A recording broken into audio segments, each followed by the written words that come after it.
ಎಲ್ಲ ಒಳ್ಕೊಂದಪ್ಪನ ವೀಕ್ಷಕರು ನಮಸ್ಕಾರ. ನಾನು ನಿಮ್ಮ ಆದರ್ಶ್ ಕೆಲ. ಇವತ್ತು ನನ್ನ ಜೊತೆ ಒಬ್ಬರು ವಿಶೇಷ ಅತಿಥಿ ಇದ್ದಾರೆ. ಕಳೆದ ಬಾರಿ ನಾನೇ ಕೂಡ ಇವ್ರನ್ನ ಇಂಟರ್ವ್ಯೂ ಕೂಡ ಮಾಡಿದ್ದೆ. ಇದೇ ಭಾರತ್ ಸಿನಿಮಾದಲ್ಲಿ 1975 ಅನ್ನೋ ಚಿತ್ರ ಕೂಡ ಬಂದಿತ್ತು. ಈಗ ಮತ್ತೆ ನಿಮ್ಮ ಮುಂದೆ ತೆರೆ ಮುಂದೆ ಬರ್ತಾ ಇದ್ದಾರೆ ನಮ್ಮ ಕುಂದಾಪುರದ ಹೀರೋ ಆಗಿರುವಂಥ ಜೈ ಶೆಟ್ಟಿ. ಸಂಭವಾಮಿ ಯುಗ ಯುಗನ ಚಿತ್ರದ ಮೂಲಕ ಮತ್ತೆ ತೆರೆಗಪ್ಪಳಿಸಿದ ಸಿನಿಮಾ, ಅತ್ಯದ್ಭುತವಾಗಿರುವಂಥ ಪ್ರದರ್ಶನ ಕೂಡ ಕಾಣ್ತಾ ಇದೆ. ಇವತ್ತು ನನ್ನ ಜೊತೆ ಜೈ ಶೆಟ್ಟಿ ಇದ್ದಾರೆ. ಸರ್, ಕಾರ್ಯಕ್ರಮಕ್ಕೆ ಸ್ವಾಗತ. ನಮಸ್ಕಾರ. ಹೇಗಿದೆ ಸಿನಿಮಾ? ರೆಸ್ಪಾನ್ಸ್ ಹೇಗೆ ಸಿಗ್ತಾ ಇದೆ ಎಲ್ಲ ಕಡೆ ಜನರಿಂದ? ರೆಸ್ಪಾನ್ಸ್ ಚೆನ್ನಾಗಿ ಬರ್ತದೆ. ಸಿನಿಮಾ ನೋಡೋದು ಯಾರು ಚೆನ್ನಾಗಿಲ್ಲ ಅಂತ ಒಬ್ಬರೂ ಹೇಳೋದಿಲ್ಲ. ಸೊ ಸಿನಿಮಾ ನೋಡಿ ಅಷ್ಟು ಖುಷಿಪಟ್ಟು ಹೊರಗಡೆ ಬರ್ತಾ ಇದ್ದಾರೆ. ಅಂದರೆ ಹೊರಗಡೆ ಬಂದಾಗ ಪ್ರತಿಯೊಂದು ಸೀನ್ ಬಗ್ಗೆ ಎಕ್ಸ್ಪ್ಲೇನ್ ಮಾಡ್ತಾರೆ, ಅದು ಇಂಪಾರ್ಟೆಂಟ್. ಸೊ ಒಬ್ಬೊಬ್ಬರು ಮದರ್ ಎಮೋಷನ್ ಬಗ್ಗೆ ಹೇಳ್ತಾರೆ, ಒಬ್ಬರು ಕೋರ್ಟ್ ಸೀನ್ ಬಗ್ಗೆ ಹೇಳ್ತಾರೆ, ಒಬ್ಬರು ಆ ಸಸ್ಪೆನ್ಸ್ ಬಗ್ಗೆ ಹೇಳ್ತಾರೆ, ಇನ್ನು ಕೆಲವೊಬ್ಬರು ಫೈಟ್ ಬಗ್ಗೆ ತುಂಬ ಜಾಸ್ತಿ ಮಾತಾಡ್ತಾ ಇದ್ದಾರೆ. ಓಕೆ. ಸೊ ಅದನ್ನ ಬಂದು ಹೊರಗಡೆ ಒಂದು ರೀಕಾಲ್ ಮಾಡ್ಕೊಂಡು ನಮಗೆ ಹೇಳ್ತಾರಲ್ಲ, ಅದು ತುಂಬ ಖುಷಿ ಕೊಡ್ತಾ ಇರೋದು. ನನಗೆ ಸಿನಿಮಾ ನೋಡಿದಾಗ ಈ ಮಂಡ್ಯ ಈ ಕಡೆ ಭಾಗದ ಒಂದು ಕಥೆಯನ್ನು ಇಟ್ಕೊಂಡು ಮಾಡಿದಿರಿ ಅಂತ ಅನ್ನಿಸ್ತು. ಅಲ್ಲಿದು ಉಳಿದ ಭಾಗದ ಪ್ರದೇಶಗಳ ಜನರಿಗೆ ಕನೆಕ್ಟ್ ಆಗಿದೆಯಾ? ಹೆಂಗೆ ರಿಸೀವ್ ಮಾಡಿದ್ದಾರೆ ಇದನ್ನು? ಈಗ ನೀವೊಂದು ಬೆಂಗಳೂರಿನಲ್ಲಿ ಹೋದ್ರಿ, ಬೆಂಗಳೂರಿನಲ್ಲಿ ಭಾಳ ದೊಡ್ಡ ರೆಸ್ಪಾನ್ಸನ್ನು ನೋಡ್ದಂಗೆ ಆಯಿತು ನನಗೆ. ಹೆಂಗೆ ಜನ ಹೆಂಗೆ ರಿಸೀವ್ ಮಾಡಿದ್ರು ಅದನ್ನು? ಅಂದರೆ ನಾವು ಈ ಹಳ್ಳಿ ಅಂತ ಒಂದು ಪ್ರಾಪರಾಗಿ ತೋರಿಸೋದಕ್ಕೆ ನಾವು ಈ ಮಂಡ್ಯ ಮೈಸೂರು ಯೂಸ್ ಮಾಡ್ತೀವಿ. ಏನಕ್ಕಂದರೆ ಒಂದು ಹಳ್ಳಿ ಅಂದರೆ ಒಂದಷ್ಟು ಮನೆಗಳ ಜೊತೆ ಒಟ್ಟಿಗೆ ಇರಬೇಕು. ಸೊ ಅಲ್ಲಿ ನಮ್ಮ ಕಾನ್ಸೆಪ್ಟ್ ಬಂದು ಪಂಚಾಯತಿ ಪ್ರೆಸಿಡೆಂಟ್ ಅಂತೇಳಿ. ಸೊ ಹಾಗಾಗಿ ಬೆಟರ್ ಪ್ಲೇಸ್ ಅಂದರೆ ಲೊಕೇಶನ್ ಇದ್ದಿದ್ದೆ ನಮಗೆ ಮಂಡ್ಯ ಮೈಸೂರು. ಸೊ ಹಾಗಾಗಿ ಆ ಭಾಗ ಚೂಸ್ ಮಾಡ್ಕೊಂಡ್ವಿ. ಅದು ಅಲ್ಲದೆ ಇವಾಗ ನಾವು ಲ್ಯಾಂಗ್ವೇಜ್ ಪರ್ಟಿಕ್ಯುಲರ್ ಆಗಿ ಮಂಡ್ಯ ಲ್ಯಾಂಗ್ವೇಜ್ ಈ ಥರ ಯೂಸ್ ಮಾಡೋಕ್ಕೆ ಹೋಗಿಲ್ಲ. ಸೊ ಹಾಗಾಗಿ ಅಂದರೆ ನಮ್ಮ ಇಂಟೆನ್ಷನ್ ಇದು ಆಲ್ ಓವರ್ ಕರ್ನಾಟಕ ರೀಚ್ ಆಗಬೇಕಂತೇಳಿ. ಬಟ್ ಎಲ್ಲ ಕಡೆನೂ ಪ್ರೆಸಿಡೆಂಟ್ ಅಂತ ಇರ್ತಾರೆ, MLA ಇರ್ತಾರೆ. ಸೊ ಹಳ್ಳೀಲಿ ಯಾರ್ಯಾವ ದೊಡ್ಡ ವ್ಯಕ್ತಿಗಳು ಇರ್ತಾರೆ ಅವರೆಲ್ಲ ಈ ಸಿನಿಮಾದಲ್ಲಿ ಬಂದಿದ್ದಾರೆ, ಒಂದೊಂದು ಪಾತ್ರದಲ್ಲಿ ಬಂದಿದ್ದಾರೆ. ಸೊ ಹಾಗಾಗಿ ಎಲ್ಲ ಕಡೆಗೂ ಕವರ್ ಆಗಿದೆ, ಎಲ್ಲರಿಗೂ ಕನೆಕ್ಟ್ ಆಗಿದೆ. ಸೊ ಪ್ರತಿಯೊಬ್ಬರಿಗೂ ತಮ್ಮ ಹಳ್ಳಿಲೇ ನಡೆದಿದೆ ಅಂತ ಅನಿಸಿದೆ. ಬಟ್ ಇಲ್ಲಿ ಹಳ್ಳಿ ಅಂದರೆ ಒಂದೇ ಜಾಗದಲ್ಲಿ ಹಳ್ಳಿ ಕಾಣಿಸ್ತಾ ಇದೆ. ಬಟ್ ನಮ್ಮ ಕಡೆ ನೋಡಿದ್ರೆ ಮನೆಗಳು ಎಷ್ಟು ಕಿಲೋಮೀಟರ್ಗಳ ದೂರ ಇರುತ್ತೆ. ಬಟ್ ಅವರಿಗೆ ಸಿನಿಮಾ ನೋಡಬೇಕಾದ್ರೆ ಕನೆಕ್ಟ್ ಆಗಿದೆ, ಒಂದು ಹಳ್ಳಿ ಅನ್ನೋ ಕಾನ್ಸೆಪ್ಟ್ ಕನೆಕ್ಟ್. ಈಗ ಸಾಧಾರಣವಾಗಿ ಯಾವ ಭಾಗದ ಜನದ ಥಿಯೇಟರ್ನಲ್ಲಿ ಅತಿ ಹೆಚ್ಚು ಜನಸಂಖ್ಯೆ ಈಗ ಸೇರ್ತಾ ಇದ್ದಾರೆ? ಯಾವ ಭಾಗದಲ್ಲಿ? ಈಗ ನೀವು ಕುಂದಾಪುರ ರಿಲೀಸ್ ಮಾಡಿಸಿದ್ರಿ, ಒಂದು ಮೈಸೂರು ಆಯಿತು, ಬೆಂಗಳೂರು ಆಯಿತು. ಯಾವ ಭಾಗದ ಜನಕ್ಕೆ ಹೆಚ್ಚು ಕನೆಕ್ಟ್ ಆಯಿತು ಅಂತ ನಿಮ್ಗೆ ಅನಿಸ್ತಿದೆ? ಹೆಚ್ಚಾಗಿ ಅಂದರೆ ಮಂಡ್ಯ ಮೈಸೂರು ಕಡೆ ಜಾಸ್ತಿ. ಅಲ್ಲೇ ಆ ಭಾಗದ ಅಲ್ಲೇ ಕನೆಕ್ಟ್ ಆಗಿದೆ ಹೆಚ್ಚು. ಓಕೆ. ಅದು ಬಿಟ್ಟರೆ ನೆಕ್ಸ್ಟ್ ಬಂದು ನಾರ್ತ್ ಕರ್ನಾಟಕ, ಬಿಜಾಪುರ, ಹುಬ್ಳಿ ಈ ಕಡೆ ಎಲ್ಲ ಚೆನ್ನಾಗಿ ರೆಸ್ಪಾನ್ಸ್ ಇದೆ. ಸೊ ನಮ್ಮ ಮಂಗಳೂರು ಈ ಕಡೆ ಬಂದರೆ ಪರವಾಗಿಲ್ಲ, ಓಕೆ. ಅಂದರೆ ಇಲ್ಲಿ ಸ್ವಲ್ಪ ಸಿನಿಮಾ ರುಚಿಯೂ ಕಡಿಮೆ ಇದೆ. ಬಟ್ ಇಲ್ಲಿ ಕುಂದಾಪುರದಲ್ಲಿ ನನ್ನ ಸಿನಿಮಾ ಅನ್ನೋದಕ್ಕೋಸ್ಕರ ಒಂದಷ್ಟು ಜನ ಬಂದು ನೋಡ್ತಾ ಇದ್ದಾರೆ. ಡೇ ಬೈ ಡೇ ಇಂಪ್ರೂವ್ ಆಗ್ತಾ ಇದೆ. ಬಂದು ನೋಡಿದವ್ರು ಒಂದಷ್ಟು ಜನಕ್ಕೆ ಹೇಳ್ತಾ ಇದ್ದಾರೆ ಸಿನಿಮಾ ಚೆನ್ನಾಗಿದೆ, ಹೋಗಿ ನೋಡ್ರಿ ಅಂತೇಳಿ. ಹಾಗಾಗಿ ಕನ್ವರ್ಷನ್ ರೇಟ್ ಬರ್ತಾ ಜಾಸ್ತಿ ಆಗ್ತದೆ. ಹೌದು. ಅಲ್ಲ, ನೀವು ಕೂಡ ಮತ್ತೆ ಕಂಟೆಂಟ್ ಮೇಲೆ ಬಹಳ ನಂಬಿಕೆ ಇಟ್ಟಿದ್ರಿ. ಇವನ್ ನಿಮ್ಮನ್ನು ನಾನು ಬಿಫೋರ್ ರಿಲೀಸ್ ಇಂಟರ್ವ್ಯೂ ಮಾಡೋದಾಗಲೂ ಹೇಳಿದ್ರಿ, ಇಲ್ಲ ಇದು ಬಾಯಿಂದ ಬಾಯಿಗೆ ಹೋಗಿ ಹರಡುತ್ತೆ, ಕಂಟೆಂಟ್ ಮೇಲೆ ನಂಗೆ ನಂಬಿಕೆ ಇದೆ, ಗೆಲ್ಲುತ್ತೆ ಅನ್ನೋ ನಂಬಿಕೆ ಇದೆ ಅಂತ ಹೇಳಿದ್ರು.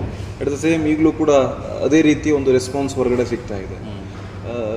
ಹೆಂಗೆ ಬೇರೆ ಬೇರೆ ಆಫರ್ಗಳಲ್ಲಿ ಈಗಲೇ ಬರ್ತಾ ಇದೆಯಾ ಈ ಸಿನಿಮಾದ ದೃಷ್ಟಿಯಿಂದ? ಹೌದು, ಒಂದು 2-3 ಡಿಸ್ಕಷನ್ ಆಗಿದೆ. ಸೊ ಸಿನಿಮಾ ರಿಲೀಸ್ ಆಗ್ತದಂಗೆ ಮಾತಾಡಿದ್ದಾರೆ. ಟ್ರೈಲರ್ ಟೀಸರ್ ಬಂದಾಗಲೂ ಒಂದಷ್ಟು ಕಾಲ್ಸ್ಗಳು ಬಂದಿದೆ. ಅಂದರೆ ಕಾಲ್ಸ್ಗಳು ತುಂಬ ಬರುತ್ತೆ. ಅಂದರೆ ಡೈರೆಕ್ಟರ್ ಇರ್ತಾರೆ, ಅವ್ರ ಕೈಲಿ ಪ್ರೊಡ್ಯೂಸರ್ ಇರಲ್ಲ. ಮೇಯ್ನ್ ಬಂದು ಪ್ರೊಡ್ಯೂಸರ್ ಬೇಕು. ಪ್ರೊಡಕ್ಷನ್ನೇ ಇಂಪಾರ್ಟೆಂಟ್ ಆಗುತ್ತೆ. ಸೊ ಪ್ರೊಡಕ್ಷನ್ ಇದ್ದವರು ಒಂದು 2-3 ಜನ ವಿತ್ ಪ್ರೊಡಕ್ಷನ್ ಇದೆ ಅಂತ ಕಾಲ್ ಮಾಡಿದ್ದಾರೆ. ಸೊ ಅದು ನಮಗೆ ಹಂಗಿದ್ರೆ ಸಂಭವಂ ಯುಗ ಒಂದು ಮೈಲಿಗಲ್ ಹಾಕ್ಬಿಟ್ಟಿದೆ. ಅಂದರೆ ಇವಾಗ ಕನ್ನಡ ಇಂಡಸ್ಟ್ರಿಯಲ್ಲಿ ಹೀರೋಗಳಿದ್ದಾರೆ, ಬಟ್ ಒಂದಷ್ಟು ಅಂದರೆ ಸರ್, ಸುದೀಪ್ ಸರ್ ಅಂದರೆ ಒಂದು ಕ್ಯಾಟಗರಿ ಆಯಿತು. ಅದಾದಮೇಲೆ ಅಂದರೆ ಗ್ರೇಡ್ ಮಾಡ್ತಾರೆ, A grade, B grade, C grade ಅಂತೇಳಿ. ಸೊ A ಗ್ರೇಡ್ ಇರೋರಿಗೆ ಎಲ್ರಿಗೂ ಪ್ರೊಡ್ಯೂಸ್ ಮಾಡೋಕ್ಕಾಗಲ್ಲ. ಸೊ ಅವರಿಗೆ 1000 ಕೋಟಿ 100 ಕೋಟಿ ಇದ್ರೆ ಮಾತ್ರ ಸಿನಿಮಾ ಮಾಡ್ತಾರೆ. ಅದು ಬಿಟ್ಟು B ಗ್ರೇಡ್ಗೆ ಪ್ರೊಡ್ಯೂಸ್ ಮಾಡಬೇಕಂತ ಒಂದಷ್ಟು ಜನ ಇದ್ದಾರೆ. ಸೊ ಈ C ಗ್ರೇಡಲ್ಲಿ ಇವಾಗ ನಾವು ಎಂಟ್ರ್ ಆಗ್ತಾಯಿದ್ದೀವಿ. E ಗ್ರೇಡಲ್ಲಿ ಪ್ರೊಡ್ಯೂಸ್ ಮಾಡಬೇಕಂತ ತುಂಬ ಜನ ಕಾಯ್ತಾ ಇರ್ತಾರೆ, ತುಂಬ ಜನಕ್ಕೆ ಆಸೆ ಇರುತ್ತೆ ಸಿನಿಮಾ ಮಾಡಬೇಕಂತೇಳಿ. ಸೊ ಆವಾಗ ನಮಗೆ ಒಂದಷ್ಟು ಕಾಲ್ಸ್ಗಳು ಜಾಸ್ತಿ ಆಗ್ತದೆ. ಹಾಗಾಗಿ ಸೊ ಬರ್ತಾ ಇದೆ, ನೋಡೋಣ. ಒಂದು 2 ಫೈನಲ್ ಆಗಿದೆ, ಒಂದು ಆಲ್ರೆಡಿ ಶೂಟ್ಗೆ ಹೋಗಿ ರೆಡಿ ಇದೆ. ಒಂದು ಡಿಸ್ಕಷನಲ್ಲಿದೆ. ಎಲ್ಲಿ ನಿಮ್ಮದು ಕುಂದಾಪುರ ಅಂತ ಕೇಳಿದ್ದೆ ನಾನು. ಕುಂದಾಪುರದಲ್ಲಿ ಎಲ್ಲಿ, ಯಾವ ಭಾಗದವರಿಗೆ? ಭಾಳಷ್ಟು ಜನರಿಗೆ ಇರುತ್ತೆ. ಇವನ್ ನಾವು ನಮ್ಮ ಪೇಜ್ನಲ್ಲೂ ಕೂಡ ಪ್ರಮೋಷನ್ ಮಾಡಲಿಕ್ಕೆ ಶುರು ಮಾಡಿದಾಗ ಕುಂದಾಪುರದಲ್ಲಿ ಯಾವ ಊರವರು? ಜೈ ಶೆಟ್ರು, ನಮ್ಮ ಊರಿನವರು ಭಾಗ. ಯಾಕಂದರೆ ನಮ್ಮವ್ರಿಗೆ ಗೊತ್ತಿರೋದು ರಿಷಬ್ ಶೆಟ್ಟಿ, ರಕ್ಷಿತ್ ಶೆಟ್ಟಿ, ರಾಜ್ ಶೆಟ್ರು. ಅದರ ಮೇಲೆ ಇದ್ಯಾರು ಜೈ ಶೆಟ್ರು, ಹೊಸಬರು, ಯಾವ ಊರಿನವ್ರು, ಎಲ್ಲಿನವರು ಅನ್ನೋದೊಂದು ಕ್ಯೂರಿಯಾಸಿಟಿ ಇರುತ್ತೆ. ಎಲ್ಲೋರು ಮೂಲತಃ ನೀವು ಎಲ್ಲಿನವರು, ನಿಮ್ಮ ಪರಿಚಯ ಮಾಡಿಕೊಳ್ಳೋದಾದ್ರೆ? ನಾನು ಹೊರಗಡೆ ಹೋದಾಗ ಹೇಳಿದಾಗೆಲ್ಲ ಕುಂದಾಪುರ ಅಂತೀನಿ. ಕುಂದಾಪುರದಲ್ಲಿ ಎಲ್ಲಿ ಅಂದ ತಕ್ಷಣ ಮಾರಣಕಟ್ಟೆ ಅಂತ ಹೇಳ್ತೀನಿ. ಮಾರಣಕಟ್ಟೆನಾ ಅಂದರೆ ಇನ್ನೂ ಹತ್ರ ಬಂದರು, ಅವ್ರಿಗೆ ಗೊತ್ತಾಯ್ತು ಅಂದ ತಕ್ಷಣ ಆಮೇಲೆ ಹೇಳ್ತೀನಿ ಮಾರಣಕಟ್ಟೆ ಹತ್ರ ಅಲ್ಲೇ ಒಂದು 5 ಕಿಲೋಮೀಟರ್ ನಂದ್ರೊಳ್ಳಿ ಅಂತ ಇದೆ. ಬೆಳ್ಳಲ್ಲ ಗ್ರಾಮದಲ್ಲಿ ನಂದ್ರೊಳ್ಳಿ ಅಂತ ಊರಿದೆ, ಅದು ನಮ್ಮೂರು ಅಂದಾಗ ಗೊತ್ತು ಅಂತ ಹೇಳ್ತಾರೆ. ಅಂದರೆ ಹೊರಗಡೆ ಭಾಗ ಹೋದಾಗ ನಾನು ಕುಂದಾಪುರ ಅಂತ ಹೇಳ್ಬೇಕಾಗುತ್ತೆ, ಆಮೇಲೆ ಬಂದು ಡೀಟೇಲ್ ಆಗಿ ಬಂದಾಗ ನಂದ್ರೊಳ್ಳಿ ಅಂತ ಹೇಳ್ಕೊತೀನಿ. ಅಂದರೆ ಊರ ಹೆಸರು ಹೇಳ್ಕೊಳ್ಳೋಕ್ಕೂ ತುಂಬ ಖುಷಿ. ನೀನು ನಮ್ಮೂರಲ್ಲೇ ಮಾತಾಡ್ತಾರೆ, ನಮ್ಮೂರಿನ ಹುಡುಗ ಹೀರೋ ಆಗಿದ್ದಾನೆ, ನಮ್ಮೂರ ಹೆಸರು ರೆಕಗ್ನೈಸ್ ಆಗುತ್ತೆ ಅಂತೇಳಿ ಖುಷಿ ಇದೆ. ಅಲ್ಲ, ಊರ್ನವ್ರು ಅದೊಂದು ಹೇಳ್ತಾರೆ, ನನ್ನೂರು ಹುಡುಗ ಬೆಳೆದಂದ್ರೆ ನನ್ನೂರು ನಾಳೆ ಹೈಲೈಟ್ ಆಗುತ್ತೆ. ಇದೊಂದು ಮೈಂಡ್ ಇರುತ್ತೆ, ಎಲ್ರಿಗೂ ಸಹಜವಾಗಿರುತ್ತೆ. ಅಲ್ಲ, ನಾನು ಒಂದು ಪ್ರಶ್ನೆ ನನಗೆ, ಯಾಕಂದರೆ ಈ ಕುಂದಾಪುರ ಕರಾವಳಿ ಭಾಗದಲ್ಲಿ ನೀವು ಹೇಳ್ದಂಗೆ ಈ ಸಿನಿಮಾದ ಅಭಿರುಚಿ ಬಹಳ ಕಡಿಮೆ, ಭಾಳ ಕಡಿಮೆ. ಇಂತಹ ಅಭಿರುಚಿಯೇ ಇಲ್ಲದ ಒಂದು ಪ್ರದೇಶದಿಂದ ಒಂದು ಸಿನಿಮಾಗೆ ನಾನು ಎಂಟ್ರಿ ಕೊಡಬೇಕು ಅಂತ ಹೆಂಗೆ ಫೀಲ್ ಆಯಿತು ಅಂತ ಇದು, ಈ ಫೀಲ್ ಹೆಂಗೆ ಹುಟ್ಕೊಳ್ತು? ಅಂದರೆ ಇವಾಗ ಸಿನಿಮಾ ಇಂಡಸ್ಟ್ರಿಯಲ್ಲಿ ನಮ್ಮ ಭಾಗದವ್ರು ತುಂಬ ಜನ ಇದ್ದಾರೆ, ಬಟ್ ಅದು ನಮಗೆ ಕಾಣಿಸ್ತಾ ಇಲ್ಲ. ಅದು ಎದುರುಗಡೆ ಕಾಣಿಸೋ ಅಂದರೆ ಯಾರ್ಯಾರು ಆರ್ಟಿಸ್ಟ್ ಯಾರ್ಯಾರಿದೆ ಅವ್ರುಗಳು ನಮ್ಮ ಮಾತ್ರ ಕಾಣಿಸ್ತಾ ಇದ್ದಾರೆ. ಬಟ್ ಟೆಕ್ನಿಕಲ್ ಆಗಿ ಒಳಗಡೆ ಹೋದಾಗ ತುಂಬ ಜನ ಕೆಲಸ ಮಾಡ್ತಾ ಇದ್ದಾರೆ. ಸೊ ಡೈರೆಕ್ಷನ್ ಟೀಮಲ್ಲಿ ತುಂಬ ಜನ ನೋಡಿದ್ದೀನಿ ನಾನು, ಬಟ್ ಆ ಪ್ರತಿಭೆಗಳು ಇನ್ನೂ ಹೊರಗಡೆ ಬಂದಿಲ್ಲ ಅಷ್ಟೇ. ಸೊ ನಾನು ಈ ಭಾಗದಲ್ಲಿ ಇದ್ದರೂ ನನಗೆ ಸಿನಿಮಾ ಅಂದರೆ ಮುಂಚೆನೂ ಇಷ್ಟ ಇತ್ತು. ಅಂದರೆ ಅಷ್ಟೊಂದು ಟಿ ವಿಯಿಂದನೇ ನಾನು ತುಂಬ ನೋಡ್ಕೊತ ಬರ್ತಾಯಿದ್ದೆ. ಸೀರಿಯಲ್ಗಳು, ಕಾಮಿಡಿ ಸೀರಿಯಲ್ಗಳಿಂದ ಹಿಡಿದು ನಮ್ಮ ಮನೇಲಿ ಎದ್ದು ಓಡಿಸೋ ತನಕ ಕೂತ್ಕೊಂಡು ನೋಡ್ತಾಯಿದ್ದೆ ಟಿ ವಿಗಳನ್ನ. ಆಮೇಲೆ ಬೆಳೆದು ದೊಡ್ಡನಾಗಿ ಕಾಲೇಜ್ಗೆಲ್ಲ ಬಂದಾಗ ಇಲ್ಲಿ ಕುಂದಾಪುರದಲ್ಲಿ ಗೀತಾಂಜಲಿ, ವಿನಾಯಕದಲ್ಲಿ ಯಾವ ಸಿನಿಮಾ ಬಂದರೂ ಯಾವುದೂ ಬಿಡ್ತಾ ಇರಲಿಲ್ಲ. ಅಷ್ಟು ಇಂಟ್ರೆಸ್ಟ್ ನನಗೆ. ಅಂದರೆ ಇದೊಂಥರ ಕ್ರಿಯೇಟಿವ್ ಫೀಲ್ಡ್ ಇದು. ಓಕೆ. ಸೊ ನಾವು ಬೇರೆ ಬಿಸ್ನೆಸ್ಗಳಿರುತ್ತೆ, ಅದು ಯಾವುದೋ ಒಂದು ಪ್ರಾಡಕ್ಟ್ಗೆ, ಯಾವುದೋ ಒಂದು ಸೆಕ್ಟರ್ಗೆ ಒಂದು ಸೈಡ್ ಲೈನ್, ಒಂದು ಸೆಕ್ಟರ್ ಆಗಿ ಒಂದು ಮೋಟಿವ್ ಅಂತ ಇರುತ್ತೆ. ಯಾವುದೋ ಒಂದು ಫೀಲ್ಡಿಗೆ ಬರಬೇಕಾದ್ರೆ ಇಂಥದ್ದೊಂದು ಸೀನ್ ನನಗಿದು ಮೋಟಿವ್ ಅಪ್ಪ, ಇಂಥದ್ದೊಂದು ಮೂಮೆಂಟ್ ಅಂತಿತ್ತು, ಈ ಕ್ಷಣದಲ್ಲಿ ನಾನು ಡಿಸೈಡ್ ಮಾಡಿದೆ. ಅವ್ರು ಈಗ ಉದಾಹರಣೆಗೆ ಒಂದು ಉಪೇಂದ್ರ ಅವ್ರದ್ದು ಒಂದು ಕಾರ್ಯಕ್ರಮ ನೋಡ್ತಾ ಇದ್ದೆ. ಅವ್ರು ಹೇಳ್ತಾ ಇದ್ರು, ನಮ್ಗೆ ಕಾಶಿನಾಥ್ ಗುರುಗಳಾಗಿದ್ರು. ಇವ್ರು ರಿಷಬ್ ಶೆಟ್ಟಿ ಹೇಳ್ತಿದ್ರು, ನಮ್ಗೆ ಕಾಶಿನಾಥ್ ಅಲ್ಲ, ನಮ್ಗೆ ಉಪೇಂದ್ರ ಅವ್ರ ಗುರುಗಳಾಗಿದ್ರು ಅಂತ. ಅವ್ರನ್ನ ನಾವು ಇನ್ಸ್ಪೈರ್ ಆಗಿ ತೊಗೊಂಡ್ವಿ. ಇವ್ರು ಕುಂದಾಪುರದಿಂದ ಬೆಂಗಳೂರಿಗೆ ಬಂದು ಇವರೇ ಸಿನಿಮಾ ಮಾಡ್ತಾರಂತೆ, ನಮ್ಗಾಗಲ್ವ ಅಂತೇಳಿ ನಾವು ಅಲ್ಲಿಂದ ಒಂದು ಉಪೇಂದ್ರ ಅವ್ರ ರೀತಿಯಲ್ಲಿ ಒಂದು ಸ್ಟೈಲ್ ಮಾಡ್ಕೊಂಡೆಲ್ಲ ಬರ್ತಾ ಇತ್ತು. ಇದು ರಿಷಬ್ ಶೆಟ್ರು. ಹಾಗೆ ನಿಮ್ಗೆ ಸಿನಿಮಾ ನೋಡುವಾಗ ಇವ್ರು ನೋಡಿ ನಾನು ಬರಬೇಕು ಅಂತ ಯಾವ್ದಾದ್ರು ಮೂಮೆಂಟಲ್ಲಿ ಅನ್ಸಿತ್ತಾ, ಮೋಟಿವ್ ಆಗಿ ತಗೊಂಡಿದ್ರೆ ಯಾರನ್ನಾದ್ರು? ಚಿಕ್ಕಂದಿನಲ್ಲಿ ಜಾಸ್ತಿ ನೋಡ್ತಾ ಇದ್ದು ನಾವು Vishnuvardhan sir cinema. Okay. Vishnuvardhan ಅಂದ್ರೆ ಇಷ್ಟ? ವಿಷ್ಣುವರ್ಧನ್ ಸರ್ ಅಂದರೆ ತುಂಬ ಇಷ್ಟ ನನಗೆ. ಓಕೆ. ಏನಕ್ಕಂದರೆ ಬೇರೆ ಒಂದಷ್ಟು ಜನ ಕಂಪೇರ್ ಮಾಡಿದ್ರೆ ಒಂದು ಸ್ವಲ್ಪ ನಾಟಿಗೆ ಕಾಣಿಸುತ್ತೆ, ಹೆಸರೆಲ್ಲ ಹೇಳಕ್ಕೆ. ಬಟ್ ವಿಷ್ಣುವರ್ಧನ್ ಸರ್ ಅಂದರೆ ಅವ್ರಿಗೆ ಫ್ರೇಮ್ ಇಷ್ಟೇ ಇಟ್ಟರೆ ಸಾಕು, ಇಷ್ಟರಲ್ಲೇ ಎಕ್ಸ್ಪ್ರೆಷನ್ ಹಂಗೆ ತೋರಿಸ್ಬಿಡ್ತಾರೆ. ಯಾರನ್ನ ಬೇಕಾದ್ರೆ ಅಳಿಸ್ಬಿಡ್ತಾರೆ, ಯಾರನ್ನ ಬೇಕಾದ್ರೆ ಖುಷಿ ಪಡಿಸ್ಬಿಡ್ತಾರೆ. ಸೊ ಅಲ್ಲಿಂದ ಅವ್ರ ಸಿನಿಮಾಗಳನ್ನ ತುಂಬ ಜಾಸ್ತಿ ನೋಡ್ತಾ ಇದ್ದೆ. ಅಲ್ಲಿಂದ ಮೋಟಿವ್ ನನಗೆ. ಅದು ಮತ್ತೆ ಹಾಡಿತಕ್ಕೆ ಹೋಗಿಲ್ಲ ಅಂತ ಒಂದು ಸಿನಿಮಾ ನಾನು ಚಿಕ್ಕರಿರ್ಬೇಕಾದ್ರೆ ನೋಡಿದ್ವಿ. ಲಾಸ್ಟ್ ಬರ್ತಾ ಎಲ್ಲ ಮನೆಯಲ್ಲಿ ನಾವು ನೋಡ್ಕೊಂಡು ಕೂತ್ಕೊಂಡು ನೋಡ್ಬೇಕಾದ್ರೆ ಎಲ್ಲ ಅಳ್ತಾ ಕೂತ್ಕೊಂಡಿದ್ವಿ. ಸೊ ಅವರು ಒಂದು ಫೇಸಲ್ಲಿ ಹಂಗೆ ಒಂದು ಎಕ್ಸ್ಪ್ರೆಷನ್ ಕೊಟ್ಟರೆ ಸಾಕು. ಸೊ ಇಂಥದ್ದೊಂದು ಆರ್ಟಿಸ್ಟ್ ಆಗಬೇಕು ನಾನು ಅನ್ನೋದು ಮುಂಚೆಯಿಂದನೂ. ಓಕೆ. ಸೊ ಹಾಗಾಗಿ ಬಂದಿದೆ, ನನ್ನ ಪರ್ಫಾರ್ಮೆನ್ಸ್ ಎಲ್ಲ ಬಂದಿದೆ, ಎಲ್ಲರೂ ಹೇಳ್ತಾರೆ. ಮೊನ್ನೆ last time Prajwal Devaraj sir cinema ನೋಡಿದ್ರು. ಸಿನಿಮಾ ನೋಡಿ ಬಂದು ಹೇಳಿದ್ರು, ಡ್ಯಾನ್ಸ್ ಇದರಲ್ಲೆಲ್ಲ ಒಂದಷ್ಟು ಇಂಪ್ರೂವೈಸೇಷನ್ ಬೇಕು ಅಂತ ಹೇಳಿದ್ರು. Obvious opinion. ಆಮೇಲೆ ಬೇರೆ ಹೇಳಿದ್ರು, ಎಮೋಷ್ನಲ್ ಸೀನ್ಗಳು ಇವೆಲ್ಲ ಏನಿದೆ ಸಖತ್ ಕನೆಕ್ಟ್ ಆಗುತ್ತೆ, ವರ್ಕ್ ಆಗ್ತಿದೆ, ಚೆನ್ನಾಗಿ ಬರ್ತಾಯಿದೆ ನಿಮ್ಮದು. ಅದರಲ್ಲೂ ಮದರ್ ಎಮೋಷನ್ ಅಂತೂ ತುಂಬ ಚೆನ್ನಾಗಿ ಬಂದಿದೆ, ತುಂಬ ಇಷ್ಟ ಆಯಿತು ಅಂತೇಳಿ. ಅವ್ರು ಯೂಶಲಿ ಸಿನಿಮಾಗಳನ್ನ ಅಷ್ಟೊಂದು ಕೂತ್ಕೊಂಡು ನೋಡಲ್ಲ, ಎಲ್ಲೂ ಹೋಗಲ್ಲ. ಬಟ್ ನಮ್ಮ ಸಿನಿಮಾ ಲಾಸ್ಟ್ ತನಕ ಕೂತ್ಕೊಂಡು ನೋಡ್ತಾರೆ. ಇಂಟರ್ವಲ್ ಬಂದಾಗ ಹೊರಗಡೆ ಬಂದರು, ಕೂಲ್ ಡ್ರಿಂಕ್ಸ್ ಅದು ಸ್ನ್ಯಾಕ್ಸ್ಗೆ ಅಂತೇಳಿ. ಆಮೇಲೆ ಇಮಿಡಿಯೇಟಿಗೆ ಹೋಗ್ಬೇಕಂತೇಳಿ ಒಳಗಡೆ ಬೇಗ ಹೋದರು. ನೆಕ್ಸ್ಟ್ ಅಂದರೆ ಏನು ಸಸ್ಪೆನ್ಸ್ ಇದೆ, ಕೂತ್ಕೊಂಡು ನೋಡೋ ಕುತೂಹಲ ಅವರಲ್ಲಿತ್ತು. ಅಲ್ಲ, ನನಗೆ ಪರ್ಸ್ನಲಿ ನಿಮ್ದು ಅವರಿಗೆ ಇಷ್ಟ ಆಗಿರ್ಬೋದು. ಇವನ್ ನನಗೆ ಮಾಸ್ ಸೀನ್ಗಳು ಬಂದಾಗ, ಫೈಟಿಂಗ್ ಸೀನ್ಗಳು, ಇವನ್ನು ಆ ಫೈಟ್ ಸೀನ್ ಮಾಡುವಾಗ ಒಂದು ತುಂಬ ಮುಖ ಒಂದು ಅಗ್ರೆಸಿವ್ ಮಾಡಲ್ ಬರ್ತಿರಲ್ಲ, ಆಗ ಮುಖದ ಎಕ್ಸ್ಪ್ರೆಷನ್ ಭಾಳ ಇಷ್ಟ ಆಯಿತು ನನಗೆ. ಎಷ್ಟು ಕಡಕ್ಕಾಗಿ ಲುಕ್ಕಲ್ಲ ಇದು ಅಂತ ಭಾಳ ಇಷ್ಟ ಆಯಿತು. ಹೆಂಗಾರ ಹೇಳಿದ್ದಾರೆ ನಿಮಗೆ ಫೈಟ್ ಸೀನು ಮತ್ತು ನಿಮ್ದು ಎಕ್ಸ್ಪ್ರೆಷನ್ ಚೆನ್ನಾಗಿ? ಇದು ನಾನು ಫಸ್ಟ್ ಕೊಟ್ಟಿದ್ದ, ಬೇರೆ ಹೇಳಿದ್ದಾರೆ ಈ ಸೀನ್ ಪರ್ಟಿಕ್ಯುಲರ್ ಹೇಳಿದ್ದಾರೆ. ಸಂಭವಂ ಯುಗೆ ಆಯಿತು, 1975 ಆಯಿತು. ಭಾಳ ಖುಷಿ ಕೊಟ್ಟ ಸಿನಿಮಾ ಯಾವುದು? ಅದಕ್ಕಿಂತ ಆಬ್ವಿಯಸ್ಲಿ ಇದೆ ಕಲ್ತಿದ್ದೀರಿ? ತುಂಬ ಕಲ್ತಿದ್ದೀನಿ. ಕಲ್ತಿದ್ದೀರಿ? ಅಂದರೆ ಇಂಡಸ್ಟ್ರಿ ನಾವು ಆರ್ಟಿಸ್ಟ್ ಆಗಲಿ ಟೆಕ್ನಿಷಿಯನ್ ಆಗಬೇಕಂದ್ರೆ ಫಸ್ಟ್ ಇಂಡಸ್ಟ್ರಿ ಏನಂತ ಅರ್ಥ ಮಾಡ್ಕೊಳ್ಳೋದು ಇಂಪಾರ್ಟೆಂಟ್. ಫಸ್ಟ್ ಒಳಗಡೆ ಹೆಂಗೆ ವರ್ಕ್ ಆಗುತ್ತೆ ಏನಂತಂದು ಅದು ನಾನು ಇಂಡಸ್ಟ್ರಿ ಒಳಗಡೆ ಕೆಲಸ ಮಾಡಿಕೊಂಡು ಅಲ್ಲಿಂದ ಸ್ಟೆಪ್ ಬೈ ಸ್ಟೆಪ್ ಬಂದನಲ್ಲ. ನಾವು ಹೊರಗಡೆಯಿಂದ ಎಂಟ್ರಿ ಕೊಟ್ಟಿರೋ ನಾವು, ಬಟ್ ಸಿನಿಮಾ ಆ ಇಂಟ್ರೆಸ್ಟಲ್ಲಿ ನಾವು ಎಂಟ್ರಿ ಕೊಟ್ಟಿರೋದು. ಅಲ್ಲ, ಈಗ ನೀವು 1975 ಮೂವಿ ಮಾಡೋದಕ್ಕಿಂತ ಮುಂಚೆ ಏನಾದ್ರು ಸೀರಿಯಲ್ಲು ಸೈಡ್ ಆ್ಯಕ್ಟ್ ಇದೇನೋ ಮಾಡಿ ಡೈರೆಕ್ಟ್ ಹೀರೋಗೆ ಬಂದಿದ್ದೆ? ಹೇಗೆ? ಮಾಡಿಲ್ಲ, ಡೈರೆಕ್ಟ್ ಹೀರೋಗಳಿದ್ದಾರೆ. ಓಕೆ. ಬಟ್ ಅವಕಾಶಕ್ಕೋಸ್ಕರ ಕಾಯ್ತಿದ್ದೆ, ಅವಾಗ ಸಿಕ್ಕಿದ್ದು. ಬಟ್ ಒಳಗಡೆ ಹೋಗಿ ಅಂದರೆ ಆ ಸ್ಟೇಜಿಂದ ಬರಬೇಕಂದ್ರೆ ತುಂಬ ಸ್ಟ್ರಗಲ್ ಇದೆ, ತುಂಬ ಟೈಮ್ ಹಿಡಿಯುತ್ತೆ ಅದು. ಅಲ್ಲ, ಈ ಕನ್ನಡ ಸಿನಿಮಾ ರಂಗದಲ್ಲಿ ನೋಡಿ ತುಂಬ ಜನ ಸೈಕಲ್ ತುಳದೇ ಬಂದಿರೋದಲ್ಲ ಹಂತವಾಗಿ. ನೀವು ಡೈರೆಕ್ಟ್ ಆಗಿ ಹೀರೋ ಆಗಿ ಬಂದಿದ್ದೀರಿ ಅಂತಂದ್ರೆ ಒಂದೊಂದು ಪ್ರಮೋಷನ್ ಆಗಿದೆ ಅಂತ. ಏಜ್ ಇಲ್ಲ ಸರ್, ಇವಾಗ ಆಲ್ರೆಡಿ 30+ ಆಗಿದೆ.